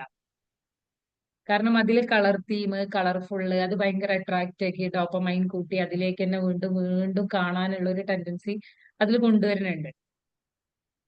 അതുപോലെ റോബ്ലോക്സ് എന്നുള്ള ഗെയിം ഉണ്ട്. കുറച്ചു മുന്നേ ഫ്രീ ഫയറും കാര്യങ്ങളായിരുന്നു. ഇന്ന് കുട്ടികളിൽ ഭയങ്കരമായിട്ട് എന്താ മേക്കിംഗ് കഴിവ്, കൺസ്ട്രക്ഷൻ ഇങ്ങനെയൊക്കെ കൊണ്ടുപോയിട്ട് ഇതിന്റെ പുറകിൽ റോബ്ലോക്സ് എന്ന് പറഞ്ഞാൽ ഇപ്പോഴത്തെ കുട്ടികളോട് ചോദിച്ചു നോക്കുന്നുണ്ട് അവരെന്താ കളിക്കുന്നത്? റോബ്ലോക്സ്. ഇതേ പറയാണ്ടാവുള്ളൂ. അപ്പൊ ഇതൊക്കെ നമ്മളൊന്ന് ശ്രദ്ധിക്കുക. ഗെയിം അല്ലേ, നമ്മൾ വിചാരിക്കുക പണ്ടത്തെ പോലെ കൊല്ലണതല്ലല്ലോ, ഫ്രീ ഫയർ അല്ലല്ലോ, അങ്ങനെയല്ലല്ലോ, ആളെ കൊല്ലണില്ലല്ലോ, ഇങ്ങനെയല്ലേ. ചിലപ്പോ അവർ ചെയ്യുന്നതില് അവരെ സ്വഭാവം ഇങ്ങനെ മാറ്റിക്കൊണ്ടുവരുന്നുണ്ട് എല്ലാം അഡിക്റ്റ് ആവുമ്പോൾ. അപ്പൊ ഇങ്ങനെയൊക്കെ കാണുമ്പോൾ അത് നമ്മൾ സ്റ്റോപ്പ് ചെയ്യാനും, അതേസമയം കുട്ടിക്ക് യൂസ്ഫുൾ ആയിട്ടുള്ള വീഡിയോസ്, ഒരുപാട് നല്ല നല്ല വീഡിയോസ് നമുക്ക് സെർച്ച് ചെയ്ത് കഴിഞ്ഞാൽ ഈ യൂട്യൂബിൽ തന്നെ, ഈ ChatGPT തന്നെ ഏജ് അപ്രോപ്രിയേറ്റ് കുട്ടികൾ കണ്ടിരിക്കേണ്ട വീഡിയോസ് ഉണ്ട്. അതൊക്കെ കാണിച്ചു കൊടുക്കാം. പിന്നെ കുറച്ച് വലിയ കുട്ടികളൊക്കെ ആണെങ്കിൽ, നിങ്ങളുടെ കുട്ടികൾ ഹൈസ്കൂൾ പഠിക്കുന്ന കുട്ടികളൊക്കെ ആണെങ്കിൽ അവരെ നന്നായിട്ട് ഇന്നത്തെ കാലത്ത് AI യൂസ് ചെയ്യാൻ പഠിപ്പിച്ചു കൊടുക്കാം. ഫോട്ടോ എഡിറ്റ് ചെയ്യാനുള്ള AI അല്ല കേട്ടോ. ഇപ്പൊ നമ്മളെ ഈ ബനാന മറ്റേ വിന്റേജ് എന്നൊക്കെ പറഞ്ഞപ്പോ ട്രെൻഡ് ആയിട്ട് വന്നു. ഇതല്ല പഠിപ്പിച്ചു കൊടുക്കേണ്ടത്. ജെമിനിയും കാര്യങ്ങളും അല്ല, AI എങ്ങനെ സ്കൂളിലെ കാര്യങ്ങൾക്ക് സ്മാർട്ടായിട്ട് യൂസ് ചെയ്യാം. ഇപ്പൊ കുട്ടികളുടെ ഒരു സോഷ്യൽ സയൻസിലെ 10ാം ക്ലാസ്സിലെ ഒരു ചാപ്റ്റർ, ഈ ചാപ്റ്ററിൽ വേണ്ട ഏരിയകൾ ഉണ്ടാവും, വേണ്ടാത്ത ഏരിയകൾ ഉണ്ടാവും. ഒരു കുട്ടീനെ സംബന്ധിച്ചിടത്തോളം ഇതെല്ലാം വായിക്കല് ബോറിംഗ് ആണ്. അപ്പൊ ഹാർഡ് വർക്കിനേക്കാൾ സ്മാർട്ട് ലേണിങ്ങിന് വേണ്ടിയിട്ട് ഈ PDF തന്നെ നമ്മുടെ AI അപ്ലോഡ് ചെയ്ത് കഴിഞ്ഞാൽ അതിൽ ഇമ്പോർട്ടന്റ് ഏരിയകൾ എങ്ങനെ കോർ ആയിട്ട് പഠിക്കാം, അതിൽ ഏറ്റവും പഠിച്ചു വെക്കേണ്ട കാര്യങ്ങൾ എങ്ങനെ, ആ ഒരു ചാപ്റ്റർ കൊടുത്തിട്ട് ഇതിൽ ഇമ്പോർട്ടന്റ് ക്വസ്റ്റ്യൻസ് ഏതൊക്കെ. ഇപ്രാവശ്യത്തെ SSLC ക്വസ്റ്റ്യൻ പേപ്പറിൽ ഭയങ്കര ഈ ബോർഡ് എക്സാം, കഴിഞ്ഞ ബോർഡ് എക്സാമിൽ ഭയങ്കര ഒരു ഡിസ്കഷൻ വന്നിരുന്നു. ക്വസ്റ്റ്യന്റെ പാറ്റേൺ ഒക്കെ ഭയങ്കര അപ്ലിക്കേഷൻ ലെവലിലായി, ഡീറ്റെയിൽ ആയി, കുട്ടികൾക്ക് പ്രയാസമായി എന്നൊക്കെ പറഞ്ഞിട്ട് സിസ്റ്റം യൂസ് ചെയ്യാൻ തുടങ്ങിയിട്ടുണ്ട്. നമ്മുടെ കുട്ടികളെ AI യൂസ് ചെയ്ത് ഇങ്ങനെ പഠിച്ചു വരികയാണെങ്കിൽ അതേ സിസ്റ്റം തന്നെയാണ് ഗവൺമെന്റും ടീച്ചേഴ്സും ഒക്കെ യൂസ് ചെയ്യുന്നത്. എക്സാമിന് വളരെ പെട്ടെന്ന് അറ്റൻഡ് ചെയ്യാൻ കഴിയും. നിങ്ങൾ ആരെങ്കിലും യൂസ് ചെയ്യാറുണ്ടോ PDF AI എന്ന് പറഞ്ഞിട്ടുള്ള AI യൂസ് ചെയ്യുന്നവരുണ്ടോ ഇതില്? എങ്ങനെ എങ്ങനെ ചാറ്റ് GPT മാത്രമേ യൂസ് ആക്കാറുള്ളൂ? ചാറ്റ് GPT യൂസ് ചെയ്യാറുണ്ട്. എന്തിനാ യൂസ് ചെയ്യാറ്? ഇങ്ങനെ ഒരു ആൻസേഴ്സ് ഇങ്ങനെ കുറച്ച് ആൻസർ സെർച്ച് എഞ്ചിൻ ആയിട്ടാ ചാറ്റ് GPT യൂസ് ചെയ്യാറ്? ക്വസ്റ്റ്യൻ പേപ്പർ സോൾവ് ചെയ്യാനൊക്കെ യൂസ് ചെയ്യും. ക്വസ്റ്റ്യൻ പേപ്പർ സോൾവ് ചെയ്യാൻ യൂസ് ചെയ്യാറുണ്ട്. ഫർസാന ടീച്ചറാ? അല്ല കുട്ടികളുടെ ആവശ്യത്തിനാ? അല്ല ഇതിന് വേറെ ഫ്രണ്ട്സിനൊക്കെ വേണ്ടിയിട്ട് അങ്ങനെ ചെയ്യും. ഓക്കെ. AI യൂസ് ചെയ്യുമ്പോൾ ഇത് എല്ലാത്തിനും യൂസ് ചെയ്യും. അപ്പൊ നിങ്ങളടുത്ത് ഒരു ക്ലയന്റ് വന്നാൽ, ഒരു കുട്ടി വന്നാൽ, കുട്ടിയുടെ ബിഹേവിയർ ഒക്കെ കൊടുത്തു കഴിഞ്ഞിട്ട് ഈ ബിഹേവിയർ മോഡിഫിക്കേഷന് വേണ്ടി എനിക്കൊരു വർക്ക്ഷീറ്റ് വേണം. നമ്മൾ എന്ത് പ്രോംപ്റ്റ് യൂസ് ചെയ്യുന്നു അതിനനുസരിച്ച് AI ചാറ്റ് GPT തന്നെ മാറി യൂസ് ചെയ്യുക. എപ്പോഴും നമ്മുടെ പ്രൊഫഷൻ എന്താ, നമ്മളെ ഏരിയ എന്താ, AI അറിഞ്ഞിരിക്കണം. ഒരിക്കലും ഭയങ്കരമായ പേഴ്സണൽ ചാറ്റ് അല്ല AIനോട് വേണ്ടത്. ഇപ്പൊ ഞാൻ ഒരു സൈക്കോളജിസ്റ്റ് ആണെങ്കിൽ ഞാൻ എപ്പോഴെങ്കിലും ഞാൻ സൈക്കോളജിസ്റ്റ് ആണെന്ന് AIനെ ഇൻട്രൊഡ്യൂസ് ചെയ്ത് കൊടുക്കണം ചാറ്റ് GPTയിൽ. അതുപോലെ എന്റെ ഏരിയ ഇതാണെന്ന് അറിയണം. അങ്ങനെ കൊടുത്തു കഴിഞ്ഞാലേ എന്റെ പ്രോംപ്റ്റിന് സ്പെസിഫിക് ആയിട്ടുള്ള ആൻസർ AIന്ന് കിട്ടുള്ളൂ. AI ഭയങ്കര ജനറൽ ആണ്. ഒരു സൈക്കോളജിക്കൽ ഏരിയയിലേക്കുള്ള ഒരു ആൻസർ എനിക്ക് വേണമെന്നുണ്ടെങ്കിൽ ഞാൻ ആരാണെന്ന് അതിൽ ആദ്യം ഇൻട്രൊഡ്യൂസ് ചെയ്യണം. നിങ്ങൾ ഒരു കാര്യം പ്രോംപ്റ്റ്, ഇപ്പൊ സോഷ്യൽ ലേണിംഗ് തിയറി നിങ്ങൾ പ്രോംപ്റ്റ് സെർച്ച് ചെയ്യാന്ന് കരുതാം. What is social learning theory, ഇങ്ങനെ ഒരു ഇത് വന്നു. അപ്പൊ അതിന്റെ നിങ്ങൾക്ക് ഒരു ആൻസർ വന്നു. ഈ ആൻസറിനെ വീണ്ടും സ്പെസിഫിക് പ്രോംപ്റ്റ് ചെയ്യാൻ നിങ്ങൾ പഠിക്കണം. അങ്ങനെ സ്പെസിഫിക് ചെയ്ത് നിങ്ങൾ സ്ഥിരമായി ശീലം ആക്കിയാൽ പിന്നെ നിങ്ങൾ സ്പെസിഫിക് പ്രോംപ്റ്റ് കൊടുക്കണ്ട. നിങ്ങൾ എന്തെങ്കിലും ഒന്ന് കൊടുത്താൽ തന്നെ AI അറിയാം നിങ്ങൾ എന്താ ഉദ്ദേശിക്കുന്നത്. അതിന്റെ പ്രിസൈസ് ആയിട്ടുള്ള ആൻസർ നിങ്ങൾക്ക് വരും. നമ്മുടെ ഈ കൗൺസിലിങ്ങില് കുട്ടികളെ പഠിപ്പിക്കുന്നതില് കുട്ടികൾക്ക് നിങ്ങളുടെ കുട്ടികളുടെ ഒരു ബിഹേവിയർ നിങ്ങൾ കുറച്ച് AI ഇട്ട് കൊടുത്തിട്ട് ബിഹേവിയർ മോഡിഫിക്കേഷനുള്ള വർക്ക്ഷീറ്റ്, ടെക്നിക്സ്, സ്ട്രാറ്റജി എന്നൊക്കെ കൊടുത്തു നോക്ക്. സ്ഥിരമായിട്ട് അതിൽ വരും. ഇപ്പൊ നിങ്ങൾ കാണുന്ന ഈ PPT ഇത് AI ആണ്. സെക്കൻഡ്സ് കൊണ്ട് AI ഉണ്ടാക്കുന്നതാണ്. PPT പോയിട്ട് വാട്ട് ഈസ് സോഷ്യൽ ലേണിംഗ് എന്ന് കൊടുത്താല് ഗാമ AI എന്ന് പറഞ്ഞൊരു AI ഉണ്ട്. ഗാമ ഈ AI എടുത്തു കഴിഞ്ഞാൽ ഒരു പൈസ ഇല്ലാതെ, ഇതുപോലെ ഒരു സമയം ഇല്ലാതെ 3-4 സെക്കൻഡ് കൊണ്ട് നിങ്ങൾക്ക് PPT റെഡി ആയി. ഞാൻ ചെയ്തു നോക്കി. അതുപോലെ തന്നെ നമ്മുടെ മക്കൾക്ക് സുനോ AI എന്ന് പറഞ്ഞൊരു AI ഉണ്ട്. മക്കളെ പഠിപ്പിച്ചു കൊടുക്കണം. സുനോ AI എന്താന്ന് വെച്ചാല് ഓഡിയോസും പാട്ടും ഒക്കെ ഉണ്ടാക്കുന്ന AI ആണ്. ഇപ്പോ ഫർസാനയുടെ കുട്ടിയുടെ ബർത്ത്ഡേ എന്ന് കരുതാം. സുനോ AIയിൽ വെറുതെ കേറിയിട്ട് എല്ലാത്തിനും കോൺസിക്വൻസ് ഉണ്ട്. നമ്മളെ ഡാറ്റ യൂസ് ചെയ്യുന്നുള്ളത്. അതിപ്പോ നമ്മള് ഒരു AI യൂസ് ചെയ്തിട്ടില്ലെങ്കിൽ നിങ്ങളെ ഡാറ്റ ഇപ്പൊ ഇന്റർനാഷണൽ കമ്പനികൾ നമ്മളത് എല്ലാവരും യൂസ് ചെയ്യുന്നുണ്ട്. കാരണം നമ്മളെ എഗ്രി ഇട്ട് കൊടുത്തോണ്ട് AI യൂസ് ചെയ്തുകൊണ്ട് മാത്രമല്ല. അപ്പൊ ഇവിടെ സുനോ AIയിൽ എന്താ ചെയ്യാന്ന് വെച്ചാൽ, ഇപ്പൊ ഫർസാനയുടെ കുട്ടിയുടെ ബർത്ത്ഡേ ആണെങ്കിൽ അതിന്റെ ഒരു തലേന്ന് അല്ലെങ്കിൽ എപ്പോഴാ വേണ്ടത് എന്ന് വെച്ചാൽ ഒരു പാട്ട് സുനോ AIയിൽ കേറിയിട്ട് ഇഷ്ടമുള്ള ലിറിക്സ് കൊടുക്കുക. നമുക്ക് മലയാളത്തിൽ ടൈപ്പ് ചെയ്യാം എന്തെങ്കിലുമൊക്കെ. ഇപ്പൊ ബർത്ത്ഡേ ആണെങ്കിൽ എന്റെ കുട്ടിയുടെ പേര്, വിളിക്കുന്ന പേര്, ഹാപ്പി ബർത്ത്ഡേ, അവന് ഇഷ്ടപ്പെട്ട എല്ലാ ക്യാരക്ടറും അതാണ് അവൻ. നമ്മളിങ്ങനെ ഇമാജിൻ ചെയ്യൂലേ. ഇങ്ങനെയുള്ള മലയാളം ഓർ ഇംഗ്ലീഷ് റിലിക്സ് കൊടുത്തു കഴിഞ്ഞിട്ട് ക്രിയേറ്റ് എ സോങ് എന്ന് കൊടുത്ത് എനി ലാംഗ്വേജ് ചോദിക്കും. ഹിന്ദി വേണോ, മലയാളം വേണോ, ഇംഗ്ലീഷ് വേണോ. നമ്മുടെ കുട്ടീനെ കുറിച്ചൊരു പാട്ട് അവിടെ റെഡിയായി. ഒരുപാട് വേർഷൻസ് നമുക്ക് തരും. അതിൽ ഇഷ്ടമുള്ള നമുക്ക് സെലക്ട് ആക്കാം. അപ്പൊ കുട്ടികൾ ഇപ്പൊ ഇന്നൊരു നല്ല സ്വഭാവം കാണിച്ചു, നമുക്ക് ആ സ്വഭാവം വെച്ചിട്ട് കുട്ടിയുടെ പേര് വെച്ചിട്ട് ഒരു പാട്ടുണ്ടാക്കാം. അതൊന്ന് സ്റ്റാറ്റസ് ഇടാം, അല്ലെങ്കിൽ കുട്ടികൾക്ക് കേൾപ്പിച്ചു കൊടുക്കുക. ഇതൊക്കെ റിവാർഡാണ് മക്കൾക്ക്. ഇതൊക്കെ മക്കളെ പഠിപ്പിക്കുമ്പോൾ ഇന്നത്തെ കാലത്തെ സ്കില്ലുകൾ കുട്ടികൾ പഠിക്കുകയാണ്. നമ്മളതിനെ ഇപ്പൊ കാണാറുണ്ട് 7ാം ക്ലാസ്സിലും 8ാം ക്ലാസ്സിലും പഠിക്കുന്ന ആള് AIന്റെ ടീച്ചിങ് കാര്യങ്ങള് അപ്പൊ നമ്മള് കുട്ടികൾ ഔട്ട്ഡേറ്റഡ് ആവാതെ നോക്കുക. അപ്ഡേറ്റഡ് ആവണം എന്നുണ്ടെങ്കിൽ നമ്മളും അപ്ഡേറ്റഡ് ആവണം. പണ്ടത്തെ പോലെ ഫോൺ ഉപയോഗിക്കരുത്. എനിക്ക് എന്നാ ഫോൺ കിട്ടിയെന്ന്, ഞാനിപ്പോ കല്യാണം കഴിഞ്ഞിട്ടാ ഫോൺ കിട്ടിയത്. കുട്ടികൾ ജനിക്കുമ്പോഴേ ഇത്രയും ഗാഡ്ജറ്റുകൾ വീട്ടിലുണ്ടാവുമ്പോ നമ്മൾ കല്യാണം കഴിഞ്ഞിട്ടേ കിട്ടിയിട്ടുള്ളൂ, അതുകൊണ്ട് എനിക്ക് കല്യാണം കഴിഞ്ഞിട്ടേ തരുള്ളൂ എന്ന് പറയേണ്ട ആവശ്യമില്ല. വാങ്ങിച്ചു കൊടുക്കുമ്പോ തന്നെ ഇന്ന കണ്ടീഷൻ വെക്കുക. പഠിക്കുന്ന കുട്ടികൾക്ക് സ്വന്തമായിട്ടൊരു ഫോൺ വേണമെന്നില്ല. ഹൈസ്കൂൾ വരെ പഠിക്കുന്ന കുട്ടികൾക്ക് അതിന്റെ ആവശ്യമില്ല, വീട്ടിലെ ഫോൺ യൂസ് ചെയ്താൽ മതി. പക്ഷെ അവർക്ക് ആവശ്യം വരുന്ന സമയത്ത് വാങ്ങിച്ചു കൊടുക്കുമ്പോൾ ഫോൺ ഫ്രീ ബെഡ്റൂം ആവണം, ഇന്ന സമയത്ത് എടുത്തു വെക്കണം, ഇങ്ങനെയുള്ള ഒരു കണ്ടീഷനിലും നിലപാടിലും നിങ്ങൾ സ്റ്റാർട്ടിങ് മുതലേ സ്ട്രോങ് ആയിട്ട് നിന്നിട്ടുണ്ടെങ്കിൽ ഒരു കുഴപ്പമില്ലാതെ കുട്ടികളെ ഫോൺ ഉപയോഗിക്കും. അതായത് ഭയങ്കരമായ നല്ല കാപ്പബിലിറ്റിയും പൊട്ടൻഷ്യലും ഉള്ള ഒരു ജനറേഷനാണ് നമ്മളെ മുന്നിലുള്ളത്. ആ ജനറേഷനെ നമ്മൾ മനസ്സിലാക്കാതെ പോകുന്നത് നമ്മൾ അവരെ വൈബിലേക്ക് ഇറങ്ങാത്തോണ്ടും കംപ്ലീറ്റ് ബ്ലെയിം. അന്ന് റെസ്പെക്റ്റ് ഇല്ല, അന്ന് റെസ്പെക്റ്റ് ഉണ്ട്, ഇന്ന് റെസ്പെക്റ്റ് ഇല്ല, അല്ലേ? അന്ന് ഭയങ്കരമായ ഇതായിരുന്നു, ഇന്ന് ഭയങ്കരമായിട്ട് തുറന്നടിച്ച് പറയും. നമ്മൾ നോ പറയാൻ മടിയുള്ള ആളുകളായിരുന്നു. ഇന്നത്തെ കുട്ടികൾ നോ പറയുന്നുണ്ട്, പക്ഷെ നോ എവിടെ പറയണമെന്ന് മദറോ ഫാദറോ പഠിപ്പിച്ചു കൊടുത്താൽ മതി. ഇത് നിങ്ങൾക്ക് അഡോളസൻസ് കുട്ടികളൊക്കെ ഉണ്ടോ?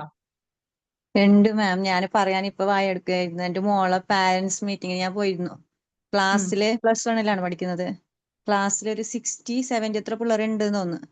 അപ്പോ ഓള് ഗവൺമെന്റ് സ്കൂളാണ്. ആ ടീച്ചേഴ്സ് ആദ്യം പ്രിൻസിപ്പൾ തുടങ്ങി മുതല് ടീച്ചർ, എല്ലാ ടീച്ചേഴ്സും വായെടുത്തത് ഒരു നല്ല വാക്ക് ഒരു സ്റ്റുഡന്റിനെ കുറിച്ച് പോലും പറഞ്ഞില്ല. കുറ്റം തുടങ്ങിയത് മുതൽ അവസാനം വരെ കുറ്റപ്പെടുത്തലുകൾ മാത്രമായിരുന്നു ആ കുട്ടികളെ ആൽഫാജൻ അങ്ങനെ, ആൽഫാജൻ ഇങ്ങനെ. നമുക്ക് എന്തോ ഒരു പോലെയായത്. ഇത് ഒരാളൊരു കേൾക്കുന്ന അക്ഷരം കുട്ടികള് മിണ്ടില്ല. റബലാവാതിരിക്കോ? നല്ലത് കേൾക്കാത്തുമ്പോ അതന്നെ. റബല അവര് തീർച്ചയായിട്ടും എതിർക്കും. ഇല്ല. ഇച്ചിരി കുറ്റപ്പെടുത്തൽ മാത്രം. അതാ ഞാൻ പറഞ്ഞത്, അവരിഷ്ടപ്പെടുന്ന 1-2 ടീച്ചേഴ്സ് ഉണ്ടാവും. അവർക്ക് പുതിയ ജനറേഷന്റെ വൈബ് അറിയുന്ന ടീച്ചേഴ്സ് ആയിരിക്കും. എന്തെങ്കിലും ഒരു അവർക്ക് നന്മ റെസ്പെക്ട്. പറഞ്ഞൂടെ? ഞാൻ വിചാരിച്ചു ആ സമയത്ത് ഇരുന്നിട്ട് എന്തെങ്കിലും ഒരു നന്മ ആദ്യം പറഞ്ഞൂടെ അവർക്ക് തുടങ്ങുന്നതിന് മുമ്പ് കുട്ടികളെ നിങ്ങളൊക്കെ കുറിച്ചിട്ട്. ടീച്ചറാണ്, നിങ്ങളെങ്കിലും ഇങ്ങനെ പറയാൻ പഠിക്കണം. അതെ. ആ കുട്ടികളെ അല്ല, അണ്ടർസ്റ്റാൻഡ് ചെയ്ത് ഇത് വലിയ കുട്ടികൾക്ക് പിന്നെ ഇത് കുട്ടികൾ കളിക്കണ പറയണത് ഒരുമിച്ചിരിക്കുന്ന സമയത്ത് പാരന്റ്സും സ്റ്റുഡൻസും. പാരന്റ്സിന് മുമ്പിൽ വെച്ചിട്ട് തന്നെ. അതെ, ടീച്ചേഴ്സ് പാരന്റ്സിന് മുമ്പിൽ വെച്ചിട്ട് തന്നെ തുടക്കം മുതൽ കുറ്റം തന്നെ. പ്രിൻസിപ്പളാണ് തുടക്കം ഇട്ടത്. തുടക്കം മുതൽ കുറ്റം. ഒരു ഇങ്ങനെ ചെയ്തു അങ്ങനെ ചെയ്തു, ആ ഒരു അധികാരം അഹങ്കാരം, അടുക്കില്ല, ചിട്ടയില്ല, അനുസരണയില്ല, അച്ചടക്കമില്ല, കൃത്യനിഷ്ഠതയില്ല, അങ്ങനെ തുടങ്ങിയ പലതും. സത്യം പറഞ്ഞ എല്ലാ കാലത്തും ഇങ്ങനെയുള്ള കുട്ടികളും നല്ല കുട്ടികളും ഉണ്ടായിട്ടുണ്ട് അല്ലേ? എല്ലാരും നമ്മളെ പക്ഷെ ജനറേഷൻ ഫുള്ള് എല്ലാം അങ്ങനെ ഡിജിറ്റൽ ജനറേഷൻ. പ്രശ്നങ്ങളൊന്നല്ല. ഇപ്പൊ ടീച്ചർ പറഞ്ഞില്ലേ ഇങ്ങനെ ഏർണിങ് സ്വഭാവമുള്ള കുറെ കുട്ടികൾ ഇപ്പോഴും ഉണ്ട്. അവരുടെ കയ്യിൽ കാശും ഉണ്ട്. ഞാൻ മനസ്സിലാക്കിയെടുത്തോളം ഇപ്പൊ കുട്ടികൾക്ക് അധികം ഇറങ്ങണം, നടക്കണം, ഒരുമിച്ചിരുന്ന് ഫുഡ് കഴിക്കണം, ഫോട്ടോ എടുക്കണം, സ്നാപ്പിൽ ഇടണം, ഷെയർ ചെയ്യണം, അതൊരു ഇഷ്ടം. പക്ഷെ എല്ലാത്തിനും പുറത്ത് അവർക്ക് നെഗറ്റീവ് ചിന്തകൾ തന്നെ അല്ല. പക്ഷെ എല്ലാരും കാണുമ്പോ അതിന് മോശമായിട്ട് തന്നെ ചിന്തിക്കുന്നു, മോശമായിട്ട് എടുക്കുന്നു. പക്ഷെ അതിന്റെ പിറകിൽ അവർക്ക് മോശം തന്നെയല്ല അവർ ഉദ്ദേശിക്കുന്ന. പക്ഷെ എല്ലാത്തിനെയും അധികം ടീച്ചേഴ്സും മറ്റും സമൂഹമെല്ലാം അതിനെ മോശം രീതിയിൽ തന്നെ ഇതിലെ കാണുന്നു. എന്താണോ നമ്മൾ പറഞ്ഞു കൊടുക്കേണ്ട, കുഞ്ഞു കുട്ടികളൊക്കെ ആകുമ്പോൾ ഒരു LP കുട്ടികളെ അല്ലെങ്കിൽ നമ്മുടെ കുഞ്ഞു മക്കളെ ഇതൊക്കെ മാറുമ്പോഴും, ഈ ഒരു സാഹചര്യങ്ങളൊക്കെ മാറുമ്പോൾ, ഇപ്പൊ ഈ സുവൈര്യ പറഞ്ഞ ഈ ഒരു പോയിന്റിൽ എനിക്ക് ഓർമ്മ വന്ന്, കുട്ടികൾക്ക് പുറത്തു പോകണം, ഒരുമിച്ച് ഇരിക്കണം, ഒരുമിച്ച് യാത്ര ചെയ്യണം, ഭയങ്കരമായ ഒരു ഫ്രീഡം. അവര് പക്ഷേ നമ്മൾ എത്ര കൊടുത്താലും അവർക്ക് ഫ്രീഡം കിട്ടൂല, അത് വേറെ കാര്യം. നമ്മൾ കൊടുക്കുന്നതാണ് അവരെ ലിമിറ്റ്. അതായത് അപ്പുറം ഫ്രീഡം കിട്ടുന്നുണ്ട് എന്ന് പറയും. ഇവിടെ നമ്മൾ കുഞ്ഞുങ്ങളില് കുറച്ച് ബൗണ്ടറീസ് മേക്ക് ചെയ്യാൻ പഠിപ്പിച്ചു കൊടുക്കണം. അതായത് അവനവന്റെ ഫിസിക്കൽ ബൗണ്ടറി എന്താന്ന് കുട്ടികൾക്ക് പഠിപ്പിച്ചു കൊടുക്കണം. ഇന്നത്തെ കുട്ടികൾക്ക് ഇപ്പൊ ഒരു തോന്നലും ഇല്ല. ഇപ്പൊ ഈ ജനറേഷന്റെ ഒരു എന്താ പറയാ, ജെൻഡർ ന്യൂട്രാലിറ്റി അല്ലെ? എല്ലാ ജെൻഡറും ഒന്നാണ്, ഇക്വാലിറ്റി അല്ല, വേറൊരു സംഭവമാണല്ലോ.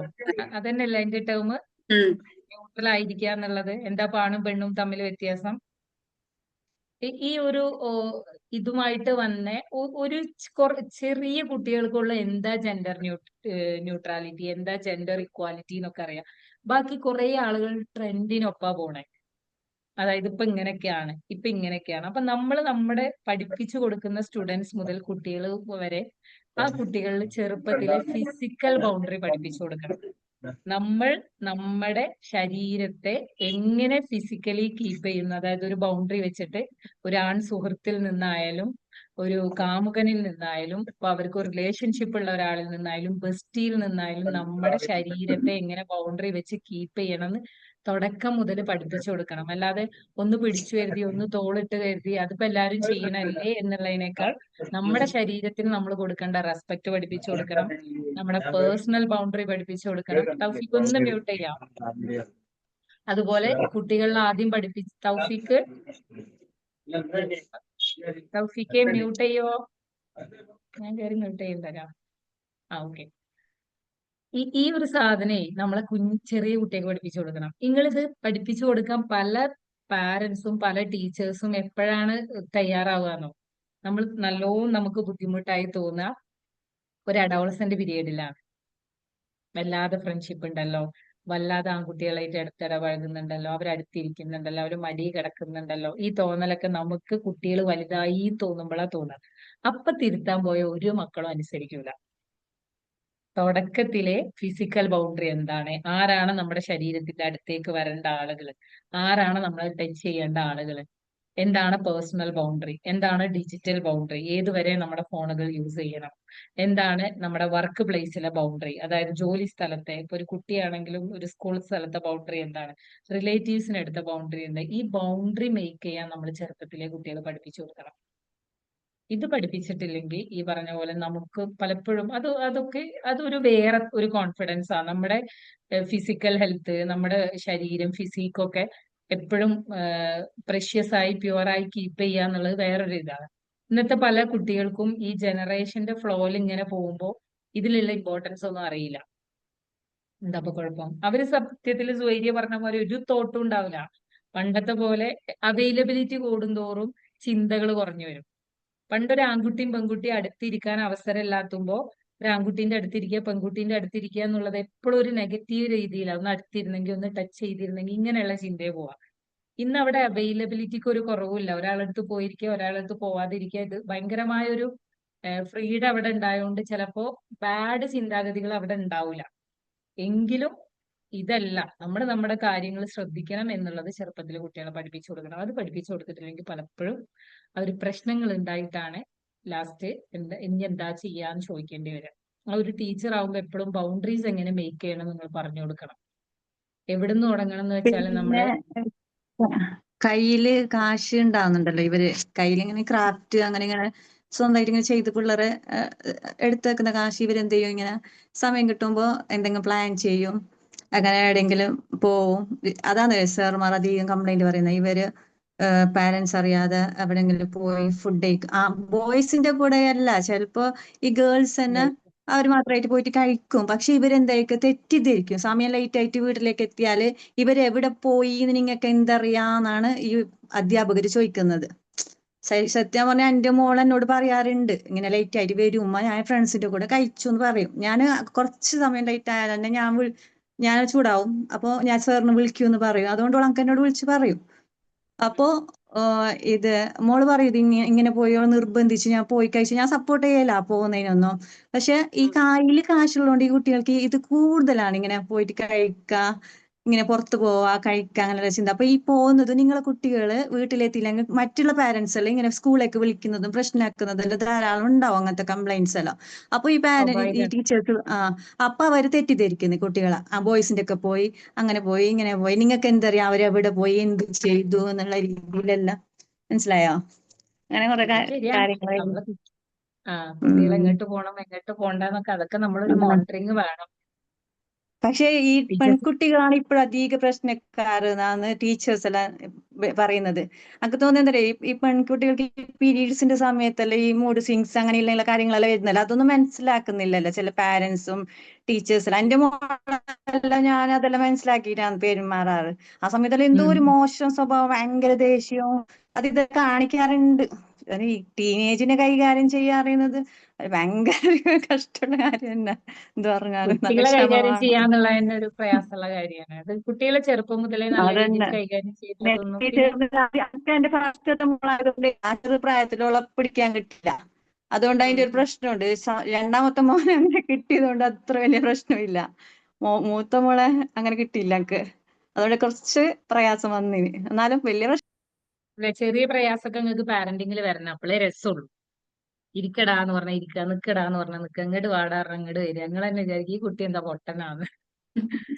ആലോചിച്ചു, നിങ്ങൾ പറഞ്ഞത് മാത്രം 2 ദിവസം ഫുൾ അനുസരിച്ച് ഞങ്ങൾക്ക് തന്നെ ഒരു ഡൗട്ട് വരും, എന്റെ കുട്ടിക്ക് ഇപ്പൊ എന്തെങ്കിലും പറ്റിയോ, സ്വന്തമായിട്ട് ചിന്തിക്കുന്നില്ലേ എന്നാലും എന്ന്. നമ്മളെ സ്ട്രഗിൾ ചെയ്ത് നമ്മന്നിട്ട് ബെഡിലാന്ന മാതിരി ഉണ്ടാവും.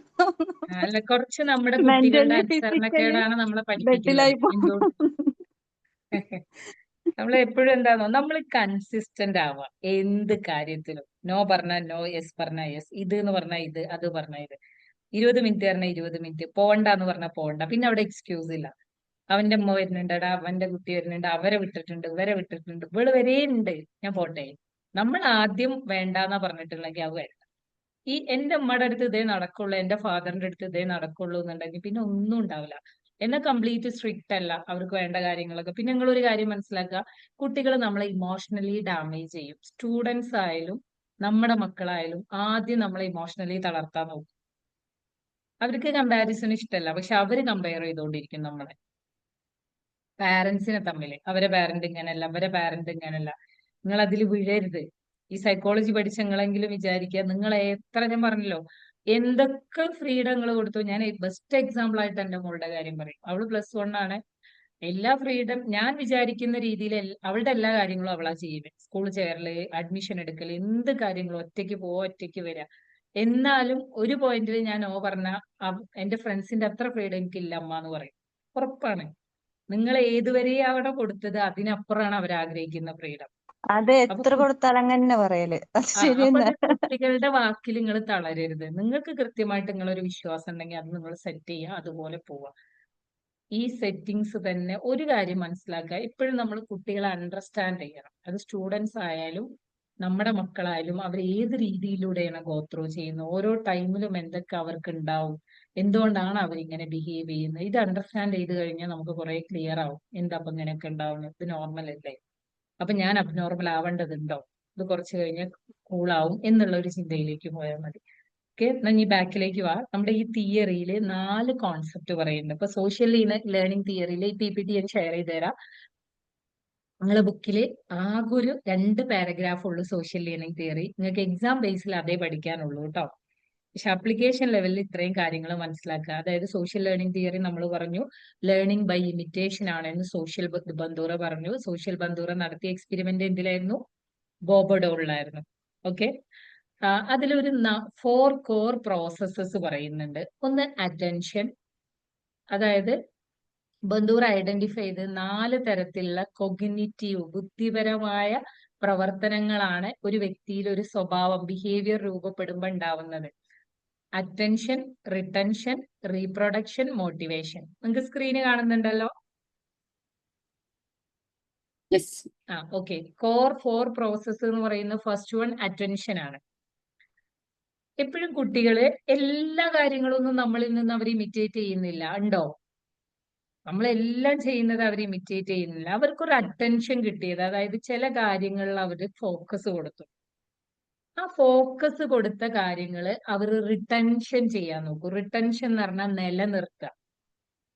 ഇപ്പൊ എന്തെങ്കിലും ഒരു കാര്യം ഒരു വീട്ടിൽ നടന്നതോ, അല്ലെങ്കിൽ ഒരു സിനിമയെ കണ്ടതോ, അല്ലെങ്കിൽ ഒരു സ്ഥിരമായിട്ട് സോഷ്യൽ മീഡിയയിൽ കാണുന്ന ഒരു കാര്യത്തിനോട്, നമുക്കൊരു സാധനത്തിനോട് ഫോക്കസ് ഉണ്ടാവുന്നത് എപ്പോഴാ? ഇഷ്ടം ഉണ്ടാവുമ്പോഴാ, അല്ലെ?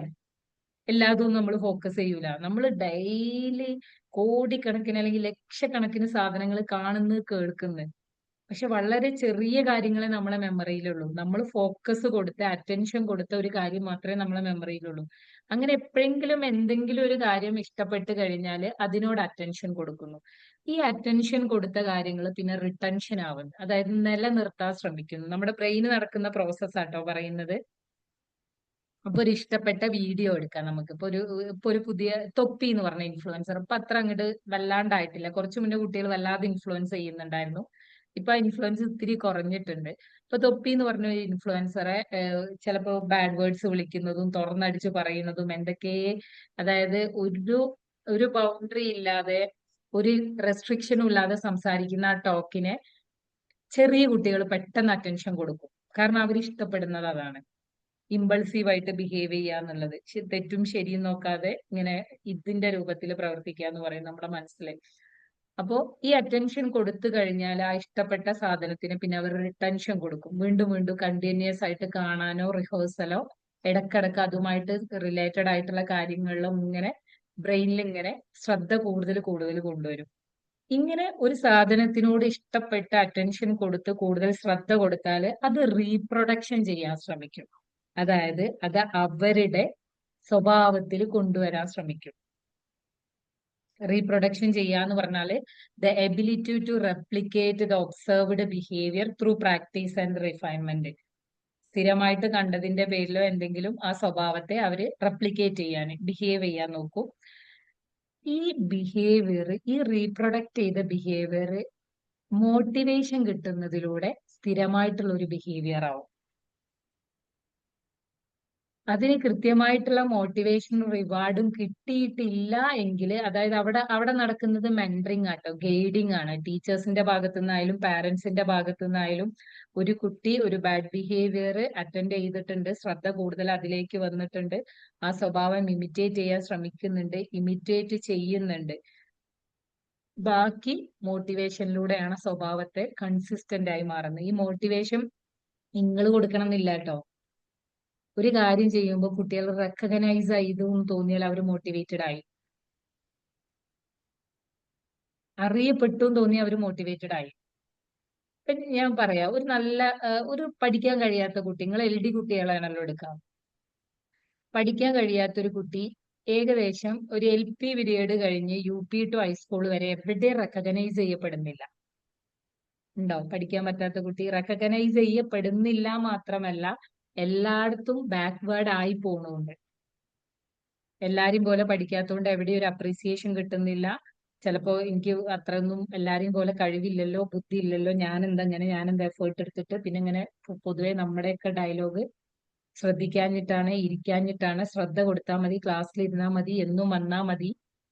അതല്ല, ഇവർക്ക് ലേണിംഗ് ബുദ്ധിമുട്ടാണ് എന്നുള്ളൊരു സംഭവം വളരെ ചുരുങ്ങിയ കുറച്ച് ആളുകളെ മനസ്സിലാക്കുന്നുള്ളൂ. ബാക്കിയുള്ളവരൊക്കെ ഡയലോഗ് അവരും ഡിമോട്ടിവേറ്റ് ചെയ്യാണ്. അതായത് ശ്രദ്ധിക്കുന്നില്ല, വരുന്നില്ല, ഇരുന്നാ മതി, ഒന്ന് നിങ്ങൾ വീട്ടിൽ നിന്ന് ശ്രദ്ധിച്ചാൽ മതി, ഒന്ന് ട്യൂഷൻ കൊടുത്താൽ മതി, അല്ലെങ്കിൽ ക്ലാസ്സിലൊന്ന് ഞാൻ പറഞ്ഞു കേട്ടാൽ മതി, സ്ഥിരമായിട്ട് ക്ലാസ്സിൽ വന്നാൽ മതി, ഓളെ കൊണ്ട് പഠിക്കാൻ പറ്റും. ഇങ്ങനെ പറയുമ്പോൾ ഈ കുട്ടി എവിടെയും റെക്കഗ്നൈസ് ചെയ്യപ്പെടുന്നില്ല. അതേ സമയത്ത് ഇനിയിപ്പോ ആ ഒരു ഹൈസ്കൂളൊക്കെ പഠിക്കുന്ന ഒരു ആൺകുട്ടിയായാലും പെൺകുട്ടിയായാലും കുട്ടികളുടെ ഇടയിൽ ഇപ്പോ നന്നായിട്ടൊന്ന് ലിപ്സ്റ്റിക് എടുത്ത്, പെൺകുട്ടിയുടെ കാര്യം പറയാം, നന്നായിട്ടൊന്ന് ഒരുങ്ങി വന്നു, കുട്ടികൾ അപ്രീഷിയേറ്റ് ചെയ്യും. ചിലപ്പോൾ ടീച്ചേഴ്സ് എതിർത്ത് കഴിഞ്ഞാലും കുട്ടികൾ അവിടെ അപ്രീഷിയേറ്റ് ചെയ്യും. നല്ല ഭംഗിയുണ്ടല്ലോ അല്ലെ, അവിടെ ആ കുട്ടി റെക്കഗ്നൈസ് ചെയ്യപ്പെട്ടു. ആ കുട്ടി പഠിച്ചിട്ടില്ലെങ്കിലും റെക്കഗ്നൈസ് ചെയ്യപ്പെട്ടതിന്റെ പേരിൽ പിന്നെ ഒരുങ്ങി വരും. കാരണം ആ ഒരു ഭാഗ്യെങ്കിലും ആ കുട്ടിക്ക് അപ്രീസിയേഷൻ ഉണ്ട്. ഇനി വേറൊരു ഇപ്പോ +1 പഠിക്കുന്ന കഴിഞ്ഞ വീക്കില് കൺസൾട്ടേഷന് വന്ന കുട്ടി പറഞ്ഞത്, ആദ്യമായിട്ട് 8ലോ 9ാം ക്ലാസ് പഠിച്ച സമയത്ത് ഞാൻ എൻ്റെ ഫ്രണ്ട്സിന്റെ ഇടയിൽ സിഗരറ്റ് വലിച്ചപ്പോഴാണ് എനിക്കൊരു സ്ഥാനം കിട്ടിയത്. അതുകൊണ്ട് ആ കുട്ടി സിഗരറ്റ് വലി എപ്പോഴും തുടർന്നു. എന്തിനു മാത്രമാണെന്നോ, ആ കുട്ടി ഒരു എക്സ്ക്യൂസ് പറയല്ല. ആ കുട്ടി നല്ല തടിയും വണ്ണുള്ള വലിപ്പമുള്ള കുട്ടിയാണ്. ചെറിയ ക്ലാസ്സുകളിലൊന്നും ആ കുട്ടി റെക്കഗ്നൈസ് ചെയ്യപ്പെട്ടിട്ടില്ല. തടിയുടെ പേരിലും ഒരു മാറ്റി നിർത്തല്, ഫ്രണ്ട്സ് ഇല്ല. പിന്നെ ഒറ്റയ്ക്കൊരു തോന്നലാണല്ലോ, എല്ലാവരുടെ ഇടയിലും ഞാൻ ഫിറ്റ് അല്ലേ, ഞാൻ ഭയങ്കര പൊണ്ണത്തടിയാണ്. ഈ മാനസിക ബുദ്ധിമുട്ട് കാരണം എവിടെയും റെക്കഗ്നൈസ് ചെയ്യപ്പെടാത്ത കുട്ടി പെട്ടെന്ന് ഇംഗ്ലീഷ് മീഡിയത്തിൽ നിന്ന് മാറ്റി ഗവൺമെന്റ് സ്കൂളിലേക്ക് മാറിയപ്പോൾ ഒരു കൂട്ടം കുട്ടികൾ അവനെ അംഗീകരിച്ചു. അതായത് വാടാ, ഞങ്ങളെ കൂടെ വാടാന്ന് പറഞ്ഞു. ഒരുമിച്ച് പുറത്തുണ്ടാകാൻ തുടങ്ങി, ഒരുമിച്ച് ഇന്റർവെല്ലിന് പുറത്തിറങ്ങും. ആ ടീമിന്റെ ഇടയിൽ നിന്ന് ആദ്യമായിട്ട് അവൻ സിഗരറ്റ് വലിച്ചു. ആ സിഗരറ്റ് വലിച്ചപ്പോ, ഈ ആദ്യമായിട്ട് വലിക്കുക, നിങ്ങക്ക് ചുമയൊന്നുമില്ല, അത് കുപ്രസിദ്ധിയാണോ പ്രസിദ്ധിയാണെന്നൊന്നും കുട്ടികൾക്ക് മനസ്സിലാക്കാൻ കഴിയൂല. കുട്ടി അവിടെ റെക്കഗ്നൈസ് ചെയ്യപ്പെട്ടു.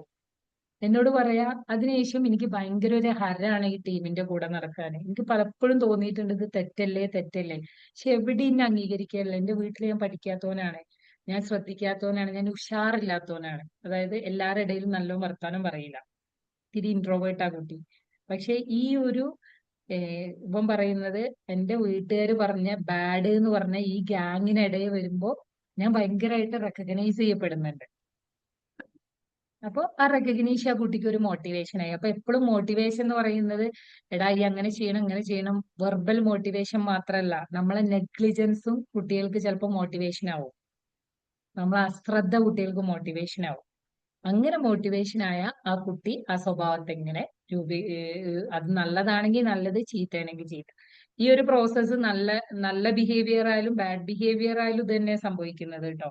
അറ്റൻഡ് ചെയ്യുന്നു, ഇഷ്ടപ്പെട്ട് കഴിഞ്ഞാൽ അത് റിട്ടൻഷൻ നടത്തുന്നു, റിട്ടൻഷൻ നടത്തിയ റീപ്രൊഡക്ഷൻ നടത്തുന്നു, റീപ്രൊഡക്ഷൻ നടത്തിയിട്ട് ആ കുട്ടിക്ക് അതിലൊരു ഇപ്പൊ ഒരു കുട്ടി റീപ്രൊഡക്ഷൻ നടത്താന്ന് വിചാരിച്ച ഒരു സ്വഭാവം, ഇപ്പൊ നിങ്ങളുടെ ഇടയിൽ ഒരു കുട്ടി നിങ്ങൾ പറയാതെ തന്നെ അല്ലെങ്കിൽ നിങ്ങൾ പറഞ്ഞിട്ട് തന്നെ മഗ്‌രിബിന്റെ സമയത്ത് സ്റ്റഡി ടൈമിൽ കൃത്യമായിട്ട് സ്റ്റഡി ചെയ്ത് ഒരു ദിവസം നല്ല അടിപൊളിയായിട്ട് ഹോംവർക്ക് ഒക്കെ ചെയ്തു, അവിടെ റീപ്രൊഡക്ഷൻ നടത്തിയ സമയത്ത് നിങ്ങൾ റിവാർഡ് കൊടുക്കുകയാണ്, അപ്രീഷിയേറ്റ് ചെയ്യാണ്, ആ കുട്ടിയെ സ്വഭാവം മുന്നോട്ട് കൊണ്ടുപോകും. മറ്റേ നമ്മുടെ ഒപ്പറന്റ് കണ്ടീഷനിങ് തിയറി പോലെ അവിടെ അത് നമുക്ക് കൺട്രോൾ ചെയ്യാൻ കഴിയും. നമ്മളിങ്ങനെ അപ്രീഷിയേറ്റ് ചെയ്ത് കൊടുത്ത് ഒന്ന് നല്ലത് പറഞ്ഞ് ചെയ്തതിനെ അംഗീകരിച്ച് ചെയ്യാത്തതിനെ കാണാതെ പലപ്പോഴും നമ്മൾ ചെയ്യാത്തതിനെ കാണും അല്ലെ.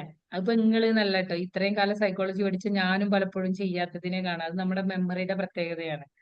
എന്ത് ചെയ്തില്ല എന്ത് ചെയ്തു എന്നുള്ളതിൽ ചെയ്യാത്തതിനെ ആദ്യം കാണും. അപ്പൊ നമ്മൾ ആദ്യം അത് കാണും, എന്നാലും നമ്മൾ നമ്മളോട് പറയാം അത് നമുക്കിപ്പോ കാണാൻ പാടില്ല, ചെയ്തതിനെ അപ്രീഷിയേറ്റ് ചെയ്യുക, എന്നിട്ട് ചെയ്യാത്തതിനെ കുറിച്ച് പിന്നെ എപ്പോഴേലും പറയാം. അങ്ങനെ ആ ചെയ്തതിനെ കുറിച്ച് പറഞ്ഞു പറഞ്ഞ ആ കുട്ടിയുടെ സ്വഭാവത്തെ നമുക്ക് നല്ലതാക്കി കൊണ്ടുവരാം, ചീത്തയുള്ള സ്വഭാവത്തെ ഇവിടെ പനിഷ്മെന്റ് കൊടുത്തിട്ട് പതുക്കെ പതുക്കെ കുറക്കുകയും ചെയ്യാം. ഇങ്ങനെയാണ് ഒരു വ്യക്തിയിൽ എന്താ പറയുക ഇമിറ്റേറ്റ് ചെയ്ത ഒരു സ്വഭാവം ഉണ്ടാവുമ്പോഴും നമ്മൾ ശ്രദ്ധിക്കേണ്ടത്. റീപ്രൊഡക്ഷൻ ചെയ്തു തുടങ്ങുന്ന സമയത്ത് നമുക്ക് ശ്രദ്ധ കിട്ടിയാൽ അവിടെ നമുക്കത് കട്ട് ചെയ്യാവുന്നതാണ്. എന്തെങ്കിലും ഡൗട്ട് ഉണ്ടോ അവിടെ?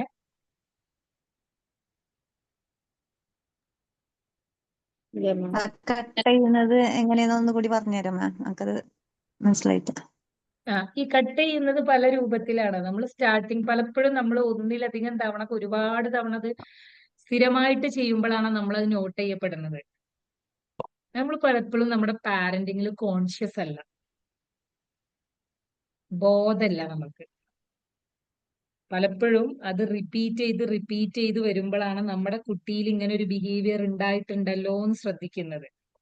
ഒരു 2 days അടുപ്പിച്ച് ഒരേ സമയം നമ്മുടെ കുട്ടി ഒരു ഫോൺ ചോദിക്കുകയോ വാശി പിടിക്കുകയോ ചെയ്യുകയാണെങ്കിൽ നമുക്കതൊരു ഇഷ്യൂ ഇല്ല. 1 week 2 week ഒരേ കാര്യം ചെയ്താലാണ് നമ്മളത് ഇഷ്യൂ ആക്കി എടുക്കുന്നത്. അപ്പൊ നമ്മൾ ആദ്യം നമ്മുടെ കൂടെയുള്ള കുട്ടിയായാലും പാർട്ണർ ആയാലും സ്റ്റുഡന്റ് ആയാലും സ്വഭാവം എവിടെ മാറിയിട്ടുണ്ട് എന്ന് ഐഡന്റിഫൈ ചെയ്യാൻ നമുക്ക് കഴിയണം. ആ മാറി സ്റ്റാർട്ടിങ് മുതൽ ഐഡന്റിഫൈ ചെയ്താല് അതിന് വല്ലാതെ ഗ്രോത്ത് ഉണ്ടാവില്ല. അപ്പൊ തന്നെ നമുക്ക് ഒന്നേൽ അപ്രിഷിയേറ്റ് ചെയ്തിട്ട് അല്ലെങ്കിൽ പണിഷ് ചെയ്തിട്ട് അല്ലെങ്കിൽ തക്കതായ എഡ്യൂക്കേറ്റ് ചെയ്തിട്ട് ആ കുട്ടിയെ മാറ്റാം. ഇനിയിപ്പോ നിങ്ങളെ മുന്നിൽ വരുന്ന ക്ലയൻസ് ഉറപ്പായിട്ടും തറവായിട്ട് ശീലമായിട്ട് വരികയായിരിക്കും കേട്ടോ. അതായത് 2 ദിവസം 3 ദിവസം ഒന്നും കേടുവന്നേന്ന് പറയാൻ പറ്റൂല, സ്വഭാവം മാറിയിടുന്ന ഒരു മാലഡാപ്റ്റീവ് ബിഹേവിയറും ആയിട്ടല്ല നിങ്ങളടുത്ത് ക്ലയന്റ് വരിക. 2-3 കൊല്ലായിട്ട് 1ാം ക്ലാസ്സിൽ പഠിത്തത്തിൽ ഇത്തിരി ബാക്കിലായിരുന്നു, 5ാം ക്ലാസ് എത്തിയിട്ടും സ്വന്തമായിട്ട് എഴുതാനും വായിക്കാനും മലയാളം ഇംഗ്ലീഷ് ഒന്നും അറിയുന്നില്ല. ഇപ്പോഴാണെങ്കിൽ ദേഷ്യമാണ് പഠിക്കാൻ പറഞ്ഞ, അപ്പൊ എന്ത് പറഞ്ഞാലും തർക്കുത്തരാണ്. ഇങ്ങനെ ഒരു ഫിക്സഡ് സ്വഭാവമായിട്ടാണ് ആ കുട്ടി നമ്മളടുത്ത് വരിക. അപ്പൊ അങ്ങനെ വരുന്ന സമയത്ത് നമുക്ക് കുറച്ച് പ്രോസസ്സ് ഉണ്ട്. ആ പ്രോസസ്സ് എന്താന്ന് വെച്ചാൽ എവിടെ നിന്ന് നമ്മളിപ്പോ ഈ കുട്ടിയുടെ ഇപ്പൊ നിങ്ങൾ ആരെങ്കിലും വരികയാണെങ്കിൽ നിങ്ങളടുത്ത് ഒരാൾ വരികയാണ്, ആ കുട്ടിയുടെ ഒരു ഹിസ്റ്ററി നിങ്ങൾ എടുക്കും. ഹിസ്റ്ററി എടുക്കുക എന്ന് പറഞ്ഞാൽ പലപ്പോഴും എന്തായിരുന്നു വിഷയം, ഇങ്ങനെ നിങ്ങൾക്ക് തോന്നിയിട്ട് എത്ര കാലമായി, അപ്പൊ വീട്ടിൽ ആരൊക്കെയുണ്ട്, ഇങ്ങനെയുള്ള ഒരു ഡീറ്റെയിൽ ഹിസ്റ്ററി എടുക്കും. ഈ ഹിസ്റ്ററി എടുത്തു കഴിഞ്ഞാൽ നിങ്ങൾക്ക് ഒരു കാര്യം മനസ്സിലാവും, എവിടെയാണ് എങ്ങനെയാണ് ഈ ബിഹേവിയർ അക്യൂസിയേഷൻ ഉണ്ടായത്, എങ്ങനെയാണ് ഈ സ്വഭാവം രൂപപ്പെട്ടത് നിങ്ങൾക്ക് ഐഡന്റിഫൈ ചെയ്യാൻ കഴിയും. പലപ്പോഴും കുട്ടികളെയും കൊണ്ട് കൺസൾട്ടേഷൻ എൽഡിയും ബിഹേവിയറൽ ഇഷ്യൂ ഒക്കെ വന്നാൽ നേരെ ഉൾട്ടായിട്ട് തിരിയ പാരന്റ്സിന്റെ അടുത്തേക്കാണ്. കാരണം ആ വർത്താനൊക്കെ പറഞ്ഞു വരുമ്പോ നമുക്ക് മനസ്സിലാവും ഇത് വീട്ടിൽ നിന്ന് മുന്നേ കുറെ ചേഞ്ച് വരുത്തണം എന്നുള്ളത്. അപ്പൊ നിങ്ങൾക്ക് ആദ്യം ആ ഒരു ഇത് മനസ്സിലാവും, അതായത് എങ്ങനെയാണ് ഈ കുട്ടിയിൽ ഈ ബിഹേവിയർ രൂപപ്പെട്ട്. ഇതിപ്പോ നിങ്ങൾക്ക് മനസ്സിലായിക്കോണമെന്നില്ല, ക്ലാരിറ്റി കുറവുണ്ടാവും. പക്ഷെ ഈ കോഴ്സ് ഒക്കെ കഴിയുമ്പോഴേക്ക് ഈ തിയറിയും അബ്നോർമാലിറ്റിയും ഏതൊക്കെയാണ് അവരെ കണ്ടീഷൻസ്, ഏതൊക്കെയാണ് അവരെ അസുഖങ്ങള്, ഈ അസുഖം വരാൻ സാധ്യതകൾ എന്തൊക്കെയാണ്, ഇതൊക്കെ മനസ്സിലായി നിങ്ങൾക്ക് ഒരു ഐഡിയ കിട്ടും. ഐഡിയ കിട്ടിയാൽ ആദ്യം നിങ്ങൾക്ക് എന്താണ് ഈ കുട്ടി എങ്ങനെയാണ് ബിഹേവിയർ അക്യൂസിയേഷൻ ഉണ്ടായത്, എങ്ങനെയാണ് അഡാപ്റ്റ് ചെയ്തത്, ലേൺ ചെയ്തത് മനസ്സിലാവും.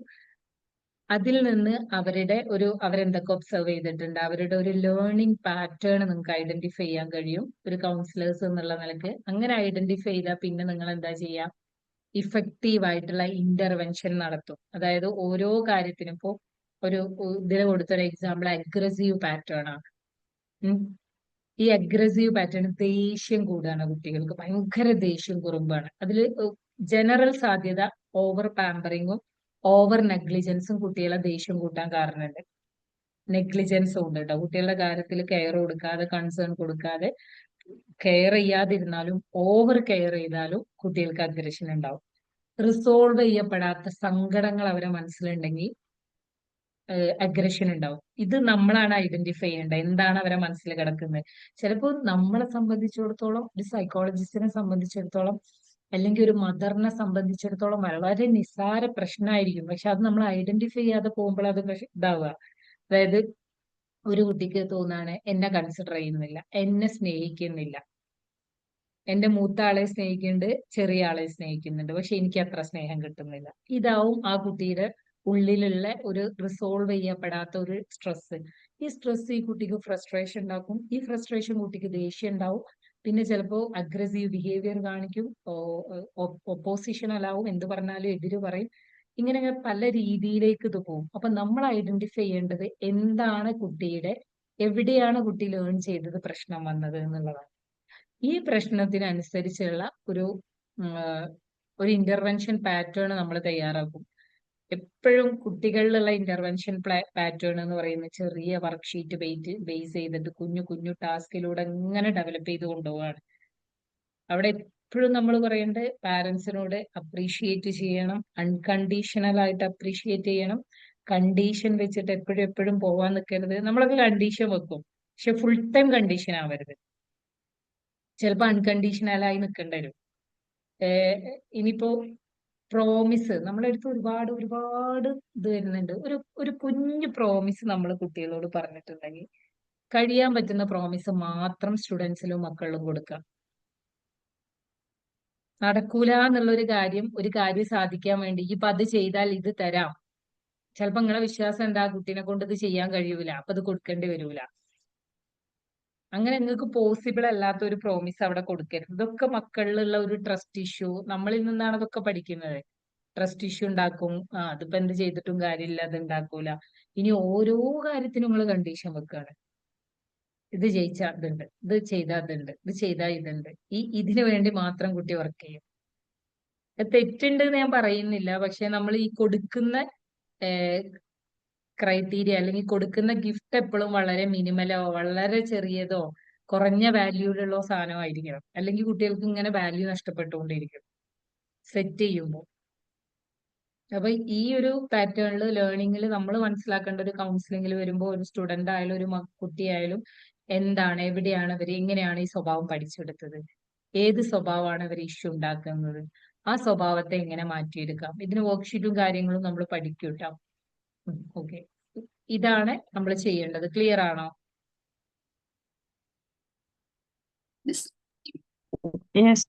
മാം നമ്മൾ നോട്ട് ചെയ്തുമ്പോൾ മാം തന്നൊരു പേപ്പർ ഉണ്ടല്ലോ, നമ്മളെ നോട്ട് PDF, അത് നോക്കി നോട്ട് ചെയ്താൽ മതിയല്ലോ, പഠിച്ചാൽ മതിയല്ലോ നമ്മള്. എനിക്ക് തോന്നുന്നത് നിങ്ങൾ പോയിന്റ് ആയിട്ട് ഇപ്പൊ ഈ പറയുന്ന കാര്യങ്ങളൊക്കെ ഡീറ്റെയിൽ ആയിട്ട് പഠിക്കണം. പക്ഷെ നിങ്ങൾക്ക് എക്സാം ബേസിൽ പറഞ്ഞ നിങ്ങളെ എന്താ പറയാ ബുക്കിലുള്ള 2 പാരഗ്രാഫ് മാത്രമേ വരുള്ളൂ. പക്ഷെ അതിന്റെ തിയറിന്റെ ഒരു ഉള്ളിലേക്ക് ഡെപ്തിൽ അറിയണമെങ്കിൽ ഇതിന്റെ ഡീറ്റെയിലിംഗ് ഈ നോട്ട് വെച്ച് നിൽക്കുന്നത് നല്ലതാണ്. പരീക്ഷയ്ക്ക് നിങ്ങളെ ടെക്സ്റ്റ് പഠിക്കുക. PPT എല്ലാം ഡീറ്റെയിൽ ആയിട്ടുണ്ടാവല്ലോ, PPT എല്ലാം. ഈ PPT-യിലെല്ലാം മാം ഇത് നമുക്ക് ലേറ്റ് ആയിട്ട് കാണുന്നത്, എല്ലാവർക്കും അങ്ങനെയാണ് കാണുന്നത്? ആണോ? ഭയങ്കര ലേറ്റ് ആയിട്ട് കാണുന്നില്ല അങ്ങനെ. അതിന്റെ ഫോണിന്റെ പ്രശ്നം വളരെ ചെറുതാണ്, പിന്നെ കാണാനും കുറച്ച് ബുദ്ധിമുട്ടുണ്ട്. എല്ലാവർക്കും പ്രയാസം ഉണ്ടോ? എന്റെ ഫോൺ ചിലപ്പോൾ ആവലുണ്ട്, അങ്ങനെ ആയതാണെന്ന് അറിയില്ല. റീസ്റ്റാർട്ട് ചെയ്താൽ ശരിയാവാറുണ്ട്. അങ്ങനെയാണോ? എനിക്കറിയില്ല. ഭയങ്കര ലേറ്റ് ആയിട്ട് അല്ല, വായിക്കാൻ പ്രയാസം വരും. ടെക്സ്റ്റ് ചെറുതാണ്, ലേറ്റും ആണ് അല്ലെ? ബോൾഡ് അല്ല. ഓക്കെ. ഓക്കെ, ഞാൻ എന്തായാലും ഇത് നിങ്ങൾക്ക് പ്രൊവൈഡ് ചെയ്യാം. നിങ്ങൾ ഇതിൽ ഇത്ര മാത്രം പഠിച്ചാൽ മതി. എന്താണ് സോഷ്യൽ ലേണിംഗ് തിയറി, ആരാണ് സോഷ്യൽ ലേണിംഗ് തിയറി ക്രിയേറ്റ് ചെയ്തത്. സോഷ്യൽ ലേണിംഗ് തിയറി എന്ന് പറഞ്ഞാൽ ബിഹേവിയർ അല്ലെങ്കിൽ ബിഹേവിയർ ഫോം ചെയ്യുന്നത് ബൈ ഇമിറ്റേഷൻ ആണ് അല്ലെങ്കിൽ ഒബ്സർവേഷൻ ആണ്. ഒബ്സർവേഷനിലൂടെ ഇമിറ്റേഷനിലൂടെയാണ് കുട്ടികളിൽ ബിഹേവിയർ ഫോം ചെയ്യുന്നത്. ഇത് ആൽബർട്ട് ബന്ദൂരയാണ് പറഞ്ഞിട്ടുള്ളത്. എക്സാം ബേസിലാണ് ഞാൻ പറയുന്നത് കേട്ടോ. അങ്ങനെ ഒരു എക്സാമിന് വന്നാൽ ബോബോഡുള്ള എക്സ്പെരിമെന്റ് എന്തായിരുന്നു എന്ന് ഡിഫൈൻ ചെയ്യാം. അത് കഴിഞ്ഞിട്ട് ഈ തിയറിയിൽ 4 കോർ പ്രോസസ് ആണ് പറയുന്നത്. Attention, retention, reproduction, motivation. ഈ ഒരു തിയറിയുടെ ഭാഗമായിട്ട് കൗൺസിലിംഗിലായാലും ലൈഫിലായിട്ടും നമുക്ക് ചെയ്യാൻ പറ്റുന്ന ഒരു സൈക്കോളജിക്കൽ ടെക്നിക്കാണ് മോഡലിംഗ് എന്ന് പറയുന്നത്.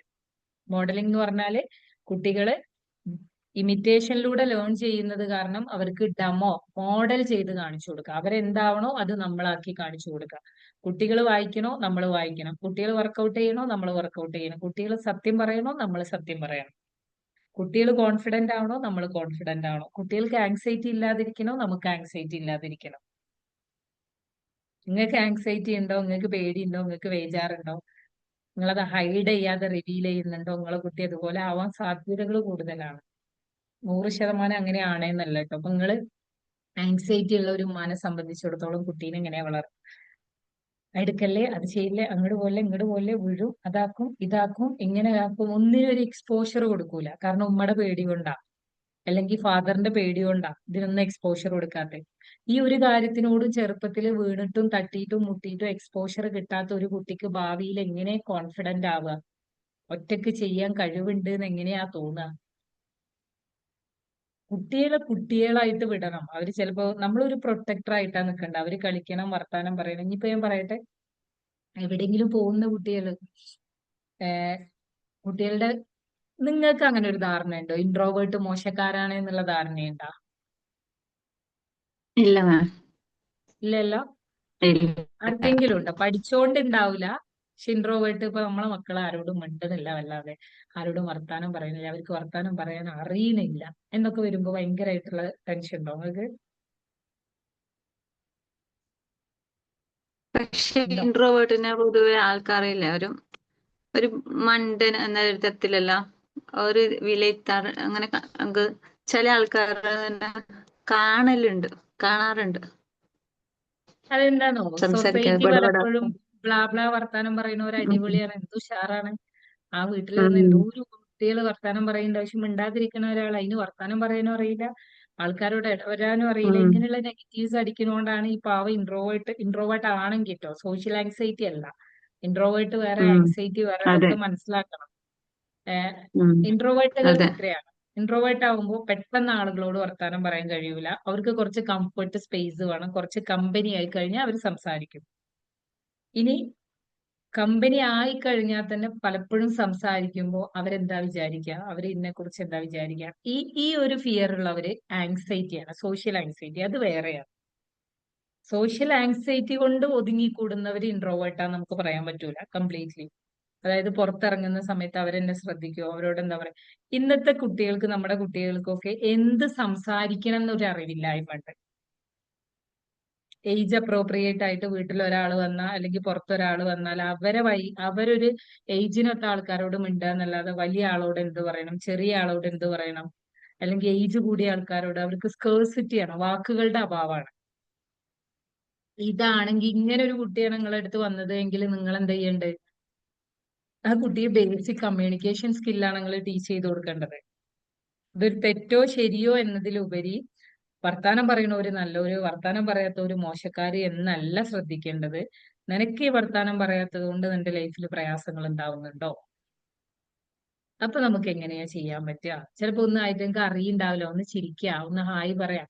ഇപ്പൊ നമ്മള് മുസ്ലിംസ് ആണെങ്കിൽ അസ്സലാമു അലൈക്കും എന്ന് പറയാം, എന്താ വിശേഷം, ഈ ഒരു ചോദ്യം മതിയാവും അവരെ ഓക്കെ എന്ന് പറയാനേ. അടുത്ത ഡേ അതേ ആള് നമ്മളെ ഇങ്ങോട്ട് കാണുമ്പോ കുട്ടികളോട് ഇങ്ങോട്ട് ചോദിക്കും എന്താന്നുള്ളത്. അപ്പൊ കുട്ടികൾക്ക് അങ്ങനെ ഒരു സ്റ്റാർട്ടിങ് ട്രബിൾ ആണ്. ഈ ഒരു സ്റ്റാർട്ടിങ് കമ്മ്യൂണിക്കേഷൻ എങ്ങനെ ചെയ്യാന്നാ നമ്മൾ അവരെ പഠിപ്പിച്ചു കൊടുക്കേണ്ടത്.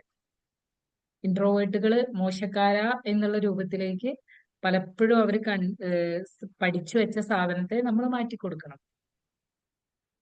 എക്സ്ട്രോവേർട്ട് ആയാലും ഇൻട്രോവേർട്ട് ആയാലും ആംബിവേർട്ട് ആയാലും ഓരോ പേഴ്സണാലിറ്റിക്കും ഓരോ ക്വാളിറ്റീസ് ഉണ്ട്.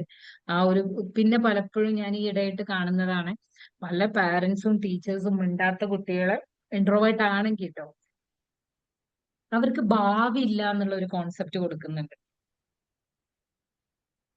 വർത്താനം പറയാതെ ആൾക്കാരോട് മിണ്ടാതെ തീരെ വർത്താനം പറയാത്ത ഒരാൾക്ക് ഭാവിയില്ല.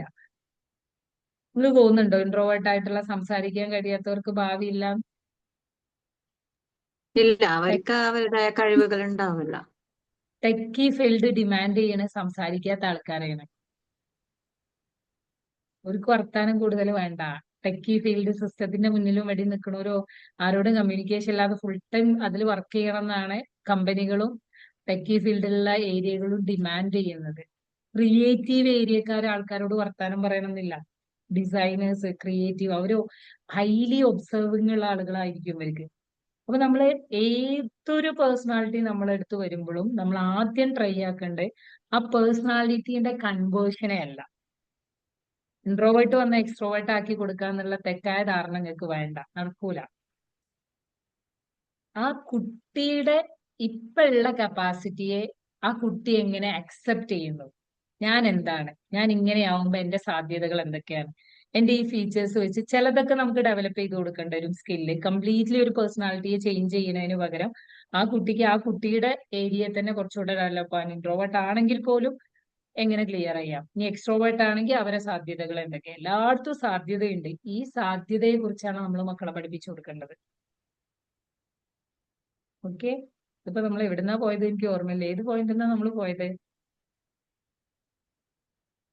കൺക്ലൂഡ് ചെയ്തപ്പോഴാണ് പോയത്. ഏത് പോയിന്റിന്നാ മാറിയത്? മോഡലിംഗ് അല്ലേ? മോഡലിംഗ്. അതായത് സൈക്കോളജിക്കൽ ടെക്നിക്ക് മോഡലിംഗ് ആണ്. ഇങ്ങനെയുള്ള കേസുകളൊക്കെ വരുമ്പോൾ അവരുടെ ബിഹേവിയറിൽ ഒരു ഇഷ്യൂ ഉണ്ടെങ്കിൽ നമ്മൾ ആദ്യം സൈക്കോ എഡ്യൂക്കേഷൻ കൊടുക്കുക. നിങ്ങൾ ഇങ്ങനെ മോഡൽ ചെയ്ത് കൊടുക്കണം, ഇപ്പൊ കുട്ടി ഇങ്ങനെ ക്ലിയർ ആവുന്നുള്ളത്.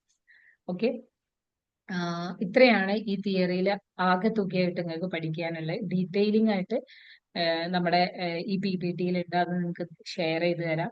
ഇനി ഇത് റിലേറ്റഡോ ഇതുമായിട്ടോ ഇതുവരെയുള്ള ക്ലാസ്സുകളായിട്ടോ എന്തെങ്കിലും ജനറൽ ഡൗട്ട് ഉണ്ടെങ്കിൽ നിങ്ങൾക്ക് ചോദിക്കാം. തിയറി ആവണമെന്നില്ല. നമുക്ക് ചിലപ്പോ സാർ പറഞ്ഞു നിങ്ങളോട് LD-യുടെ ഒരു ക്യാമ്പിനെ കുറിച്ച്. ഇല്ല. ചിലപ്പോ ഒരു LD ക്യാമ്പ് ഉണ്ടാവാനുള്ള സാധ്യതയുണ്ട്. അപ്പൊ നിങ്ങളിപ്പോ പഠിച്ചു വരുന്നേ ഉള്ളൂ. അപ്പൊ നിങ്ങളുടെ സീനിയേഴ്സ് LD സ്റ്റുഡൻസ് ഉണ്ടാവും, അവരെ നിങ്ങൾ അസിസ്റ്റ് ചെയ്യാം. അവര് ഇന്റർവെൻഷനും ടൂളും ഒക്കെ പഠിച്ച് ഡേറ്റ് ഫിക്സ് ചെയ്തിട്ടില്ല. സ്ഥലം വയനാടാണ്. എവിടെ? വയനാടാണ്. വയനാടോ? രാവിലെ പോയി വൈകുന്നേരം വരാം. ഇടക്കൊന്ന് കാസർഗോഡ് താഴത്തേക്ക് ഇറങ്ങ്. ഓഫ്ലൈൻ ക്ലാസ്സിന് വരില്ല. എവിടെ കാസർഗോഡ് നിന്നൊക്കെ ട്രെയിനിനൊക്കെ സ്റ്റുഡൻസ് വരാറുണ്ട്. തിരിച്ചു വരുന്നതെല്ലാം ബുദ്ധിമുട്ടല്ലേ? ഈ ഒരു പ്രാവശ്യം വന്നു നോക്കാം, അപ്പൊ എനിക്ക് തിരിച്ചു പോകുന്നത് ബുദ്ധിമുട്ടാണെന്ന് പറയാം. അറിയാത്ത കാര്യം നമ്മള് വീട്ടിൽ നോക്കിയിട്ട് കാര്യം. കാസർഗോഡ് നിന്ന് ഒരാൾ ജോയിൻ ആയിട്ടുണ്ടല്ലോ ഇപ്പൊ ഗ്രൂപ്പിൽ, അയാളെ പരിചയപ്പെട്ടിട്ടുണ്ട് ഞാൻ. നോക്കട്ടെ കിട്ടുന്നുണ്ടോ? ഒരാൾ വന്നിട്ടുണ്ട്, പുതിയ ആള്. അത് കുടിക്കണം. നിങ്ങൾ എന്തായാലും ഈ ഒരു LD ക്യാമ്പിനെ കുറിച്ച് ഡീറ്റെയിലിംഗ് തരും. നിങ്ങളെ കൂടെ സീനിയേഴ്സും ഉണ്ടാവും. ഒരു സീനിയറെ ഒരു ജൂനിയറെ അസിസ്റ്റ് ചെയ്തുകൊണ്ട് കുട്ടികളെ കേസ് എടുക്കുന്നു. കാരണം അവരെല്ലാ ടൂളും പഠിച്ചു കഴിഞ്ഞു. നമ്മളിപ്പോഴും ലേണിംഗ് ഡിസബിലിറ്റിയിലേക്കൊന്നും എത്തിയിട്ടില്ല. നമ്മൾ ഈ തിയറി ലേണിംഗ് ഒക്കെ ഇങ്ങനെ പഠിച്ചു വരുന്നേ ഉള്ളൂ. എല്ലാം കഴിയുമ്പോ എല്ലാം പഠിക്കും. പക്ഷെ അതിന് മുന്നേ തന്നെ അവസരം കിട്ടുകയാണെങ്കിൽ നമുക്ക് പറ്റുന്നവര് ജോയിൻ ആവാം കേട്ടോ. ഇവിടെ ഉണ്ടാവും കേട്ടോ, കൊണ്ടോട്ടി ഏരിയയിലൊക്കെ ഉണ്ടാവും. ഇപ്പൊ ഫസ്റ്റ് ഒരു വയനാടാണ് ഒരു ഓപ്പർച്യൂണിറ്റി കിട്ടിയിട്ടുള്ളത് നമ്മളെ സ്റ്റുഡൻസിന്. അത് ഫിക്സ് ചെയ്തിട്ടില്ല, തീരുമാനത്തിലായിക്കൊണ്ടിരിക്കുകയാണ്. കഴിയുന്നവര് ജോയിൻ ചെയ്യാം. കുറച്ച് ഇപ്പുറത്ത് വേണം. അതാ ഞാൻ നേരത്തെ പറഞ്ഞ ഓബ്സ്റ്റക്കിളും ഇതൊക്കെ. ഞങ്ങളെല്ലാരും ഓഫ്ലൈൻ ക്ലാസ്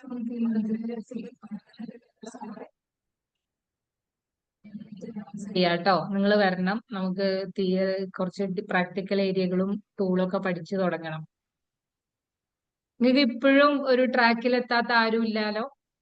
ക്ലാസ്സും കാര്യങ്ങളൊക്കെ മൂവ് ചെയ്യാൻ പറ്റുന്നുണ്ടല്ലോ അല്ലെ? ഓക്കെ.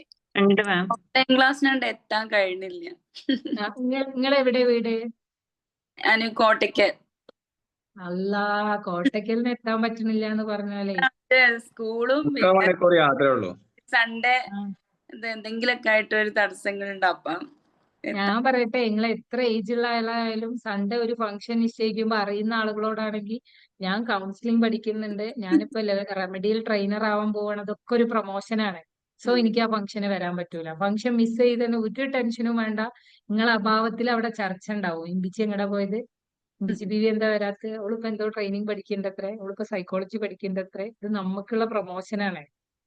അന്നേരം നിങ്ങൾ അതെല്ലാം അറ്റൻഡ് ചെയ്ത് ആരാ അറിയുന്നു നിങ്ങൾ ഞായറാഴ്ച ക്ലാസ്സിന് പോകണ്ടെന്ന്? കളഞ്ഞു വരേ.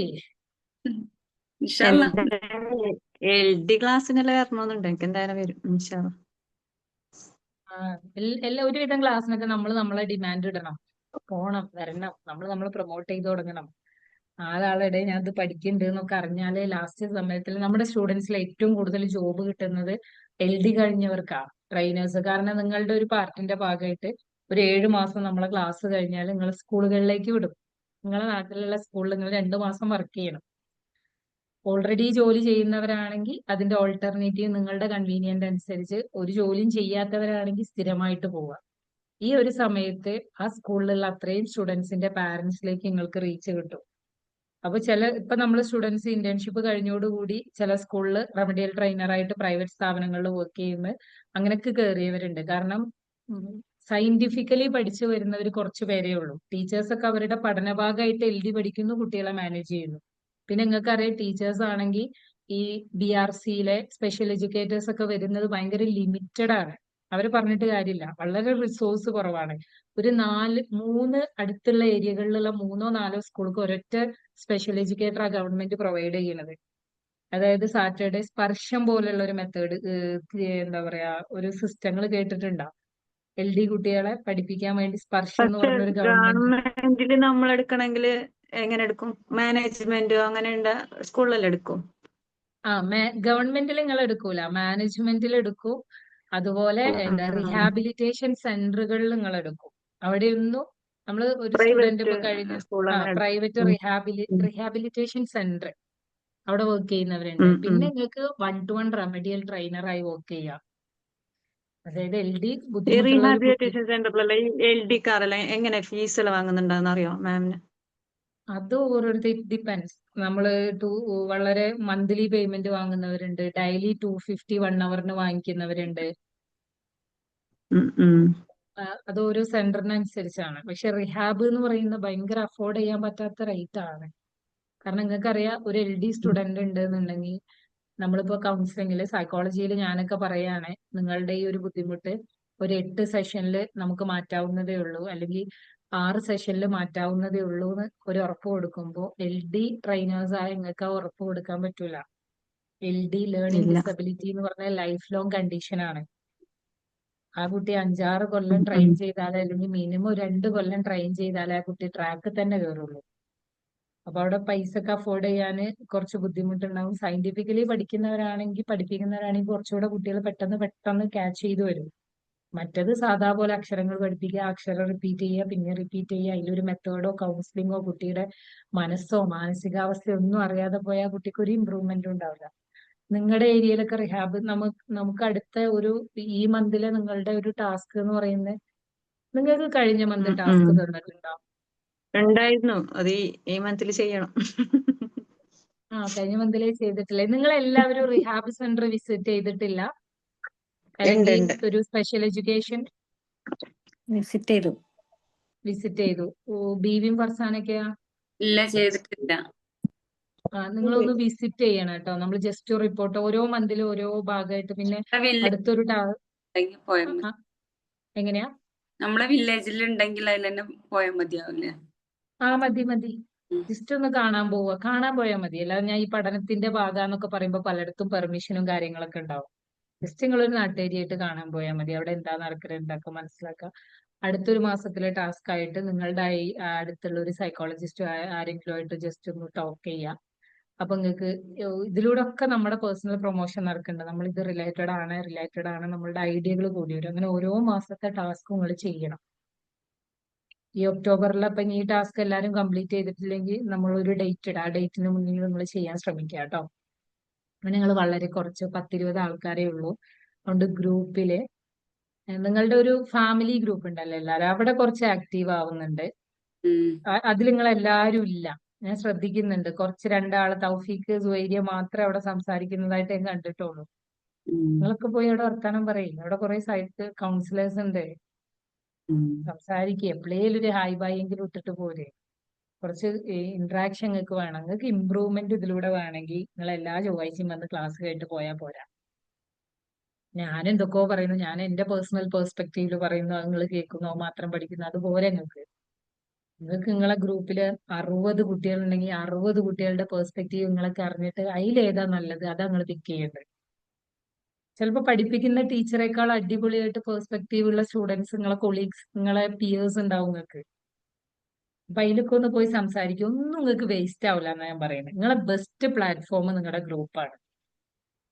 ഇപ്പൊ ഇവിടെ കാസർഗോഡുള്ള, മലപ്പുറമുള്ള, കോട്ടയ്ക്കലുള്ള, അതേപോലെ മറ്റേ ഗ്രൂപ്പിൽ നോക്കുകയാണെങ്കിൽ കൊല്ലം, തിരുവനന്തപുരം, എറണാകുളം, കോഴിക്കോട്, പാലക്കാട്, എല്ലാ ജില്ലയിലെ കൾച്ചറും നിങ്ങൾക്ക് അവിടെ പഠിക്കാം. ഒരു സൈക്കോളജിസ്റ്റിനും ഒരു ടീച്ചറിനും ഒക്കെ ഡിഫറെന്റ് കൾച്ചറിനെ കുറിച്ച് ധാരണ വേണം, ഡിഫറെന്റ് പ്രൊഫഷനെ കുറിച്ച് ധാരണ വേണം. ഇങ്ങനെ എല്ലാത്തിനെ കുറിച്ചും നിങ്ങൾക്ക് അറിയണം. അപ്പൊ നിങ്ങൾ ആ ഗ്രൂപ്പിൽ മാക്സിമം ആക്റ്റീവ് ആവാൻ ശ്രമിക്കുക കേട്ടോ. അല്ലാതെ ഞാൻ ഇപ്പൊ നിങ്ങൾ ആക്റ്റീവ് അല്ല എന്നല്ല പറയുന്നത്, പക്ഷെ നിങ്ങൾ തിരക്കായിട്ട് ചിലപ്പോൾ നിങ്ങൾക്കായിട്ട് കുറേ കുട്ടികളില്ലാത്തൊരു പ്രശ്നം ഉണ്ടാവും.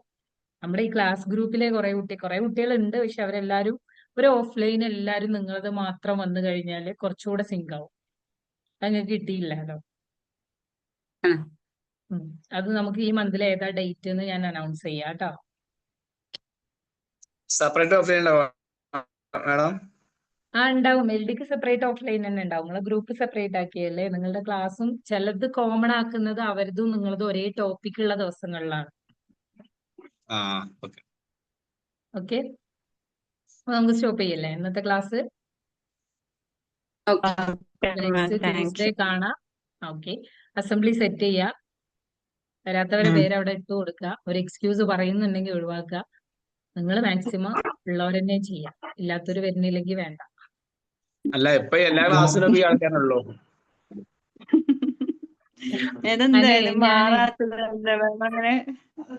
ഇന്ന് അറ്റൻഡൻസ് ഷീറ്റ് ഞാനിവിടെ സ്ക്രീൻഷോട്ട് എടുത്ത് വെച്ചിട്ടുണ്ട്. അറ്റൻഡൻസ് നമുക്ക് മാർക്ക് ചെയ്യണം. അപ്പൊ ഇനി മുതലുള്ള ഡേയിൽ നിങ്ങൾക്ക് ഇവിടെ അതിന്റെ അറ്റൻഡൻസിന്റെ ഷീറ്റ് തന്നെ പ്രൊവൈഡ് ചെയ്യും ചാറ്റ് ബോക്സിൽ. അതിൽ നിങ്ങൾ അറ്റൻഡൻസ് മാർക്ക് ചെയ്യണം കേട്ടോ. അറ്റൻഡൻസ് ഒരു ഫാക്ടറാണ്. ഓഫ്ലൈനിൽ നമ്മൾ ഇത് നിർബന്ധം പറയില്ല, പക്ഷെ ഓൺലൈൻ അറ്റൻഡൻസ് വേണം. അറ്റൻഡൻസ് ഇല്ലാത്തവർ ഇൻഫോം ചെയ്യണം എന്തുകൊണ്ട് ജോയിൻ ചെയ്യുന്നില്ല എന്നുള്ളത്.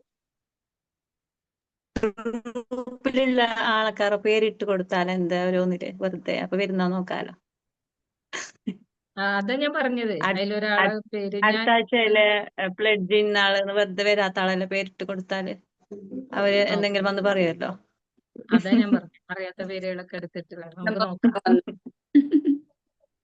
ഓക്കെ, ശരി. അപ്പൊ good night. Okay, good night. Thank you. Good night. Thank you.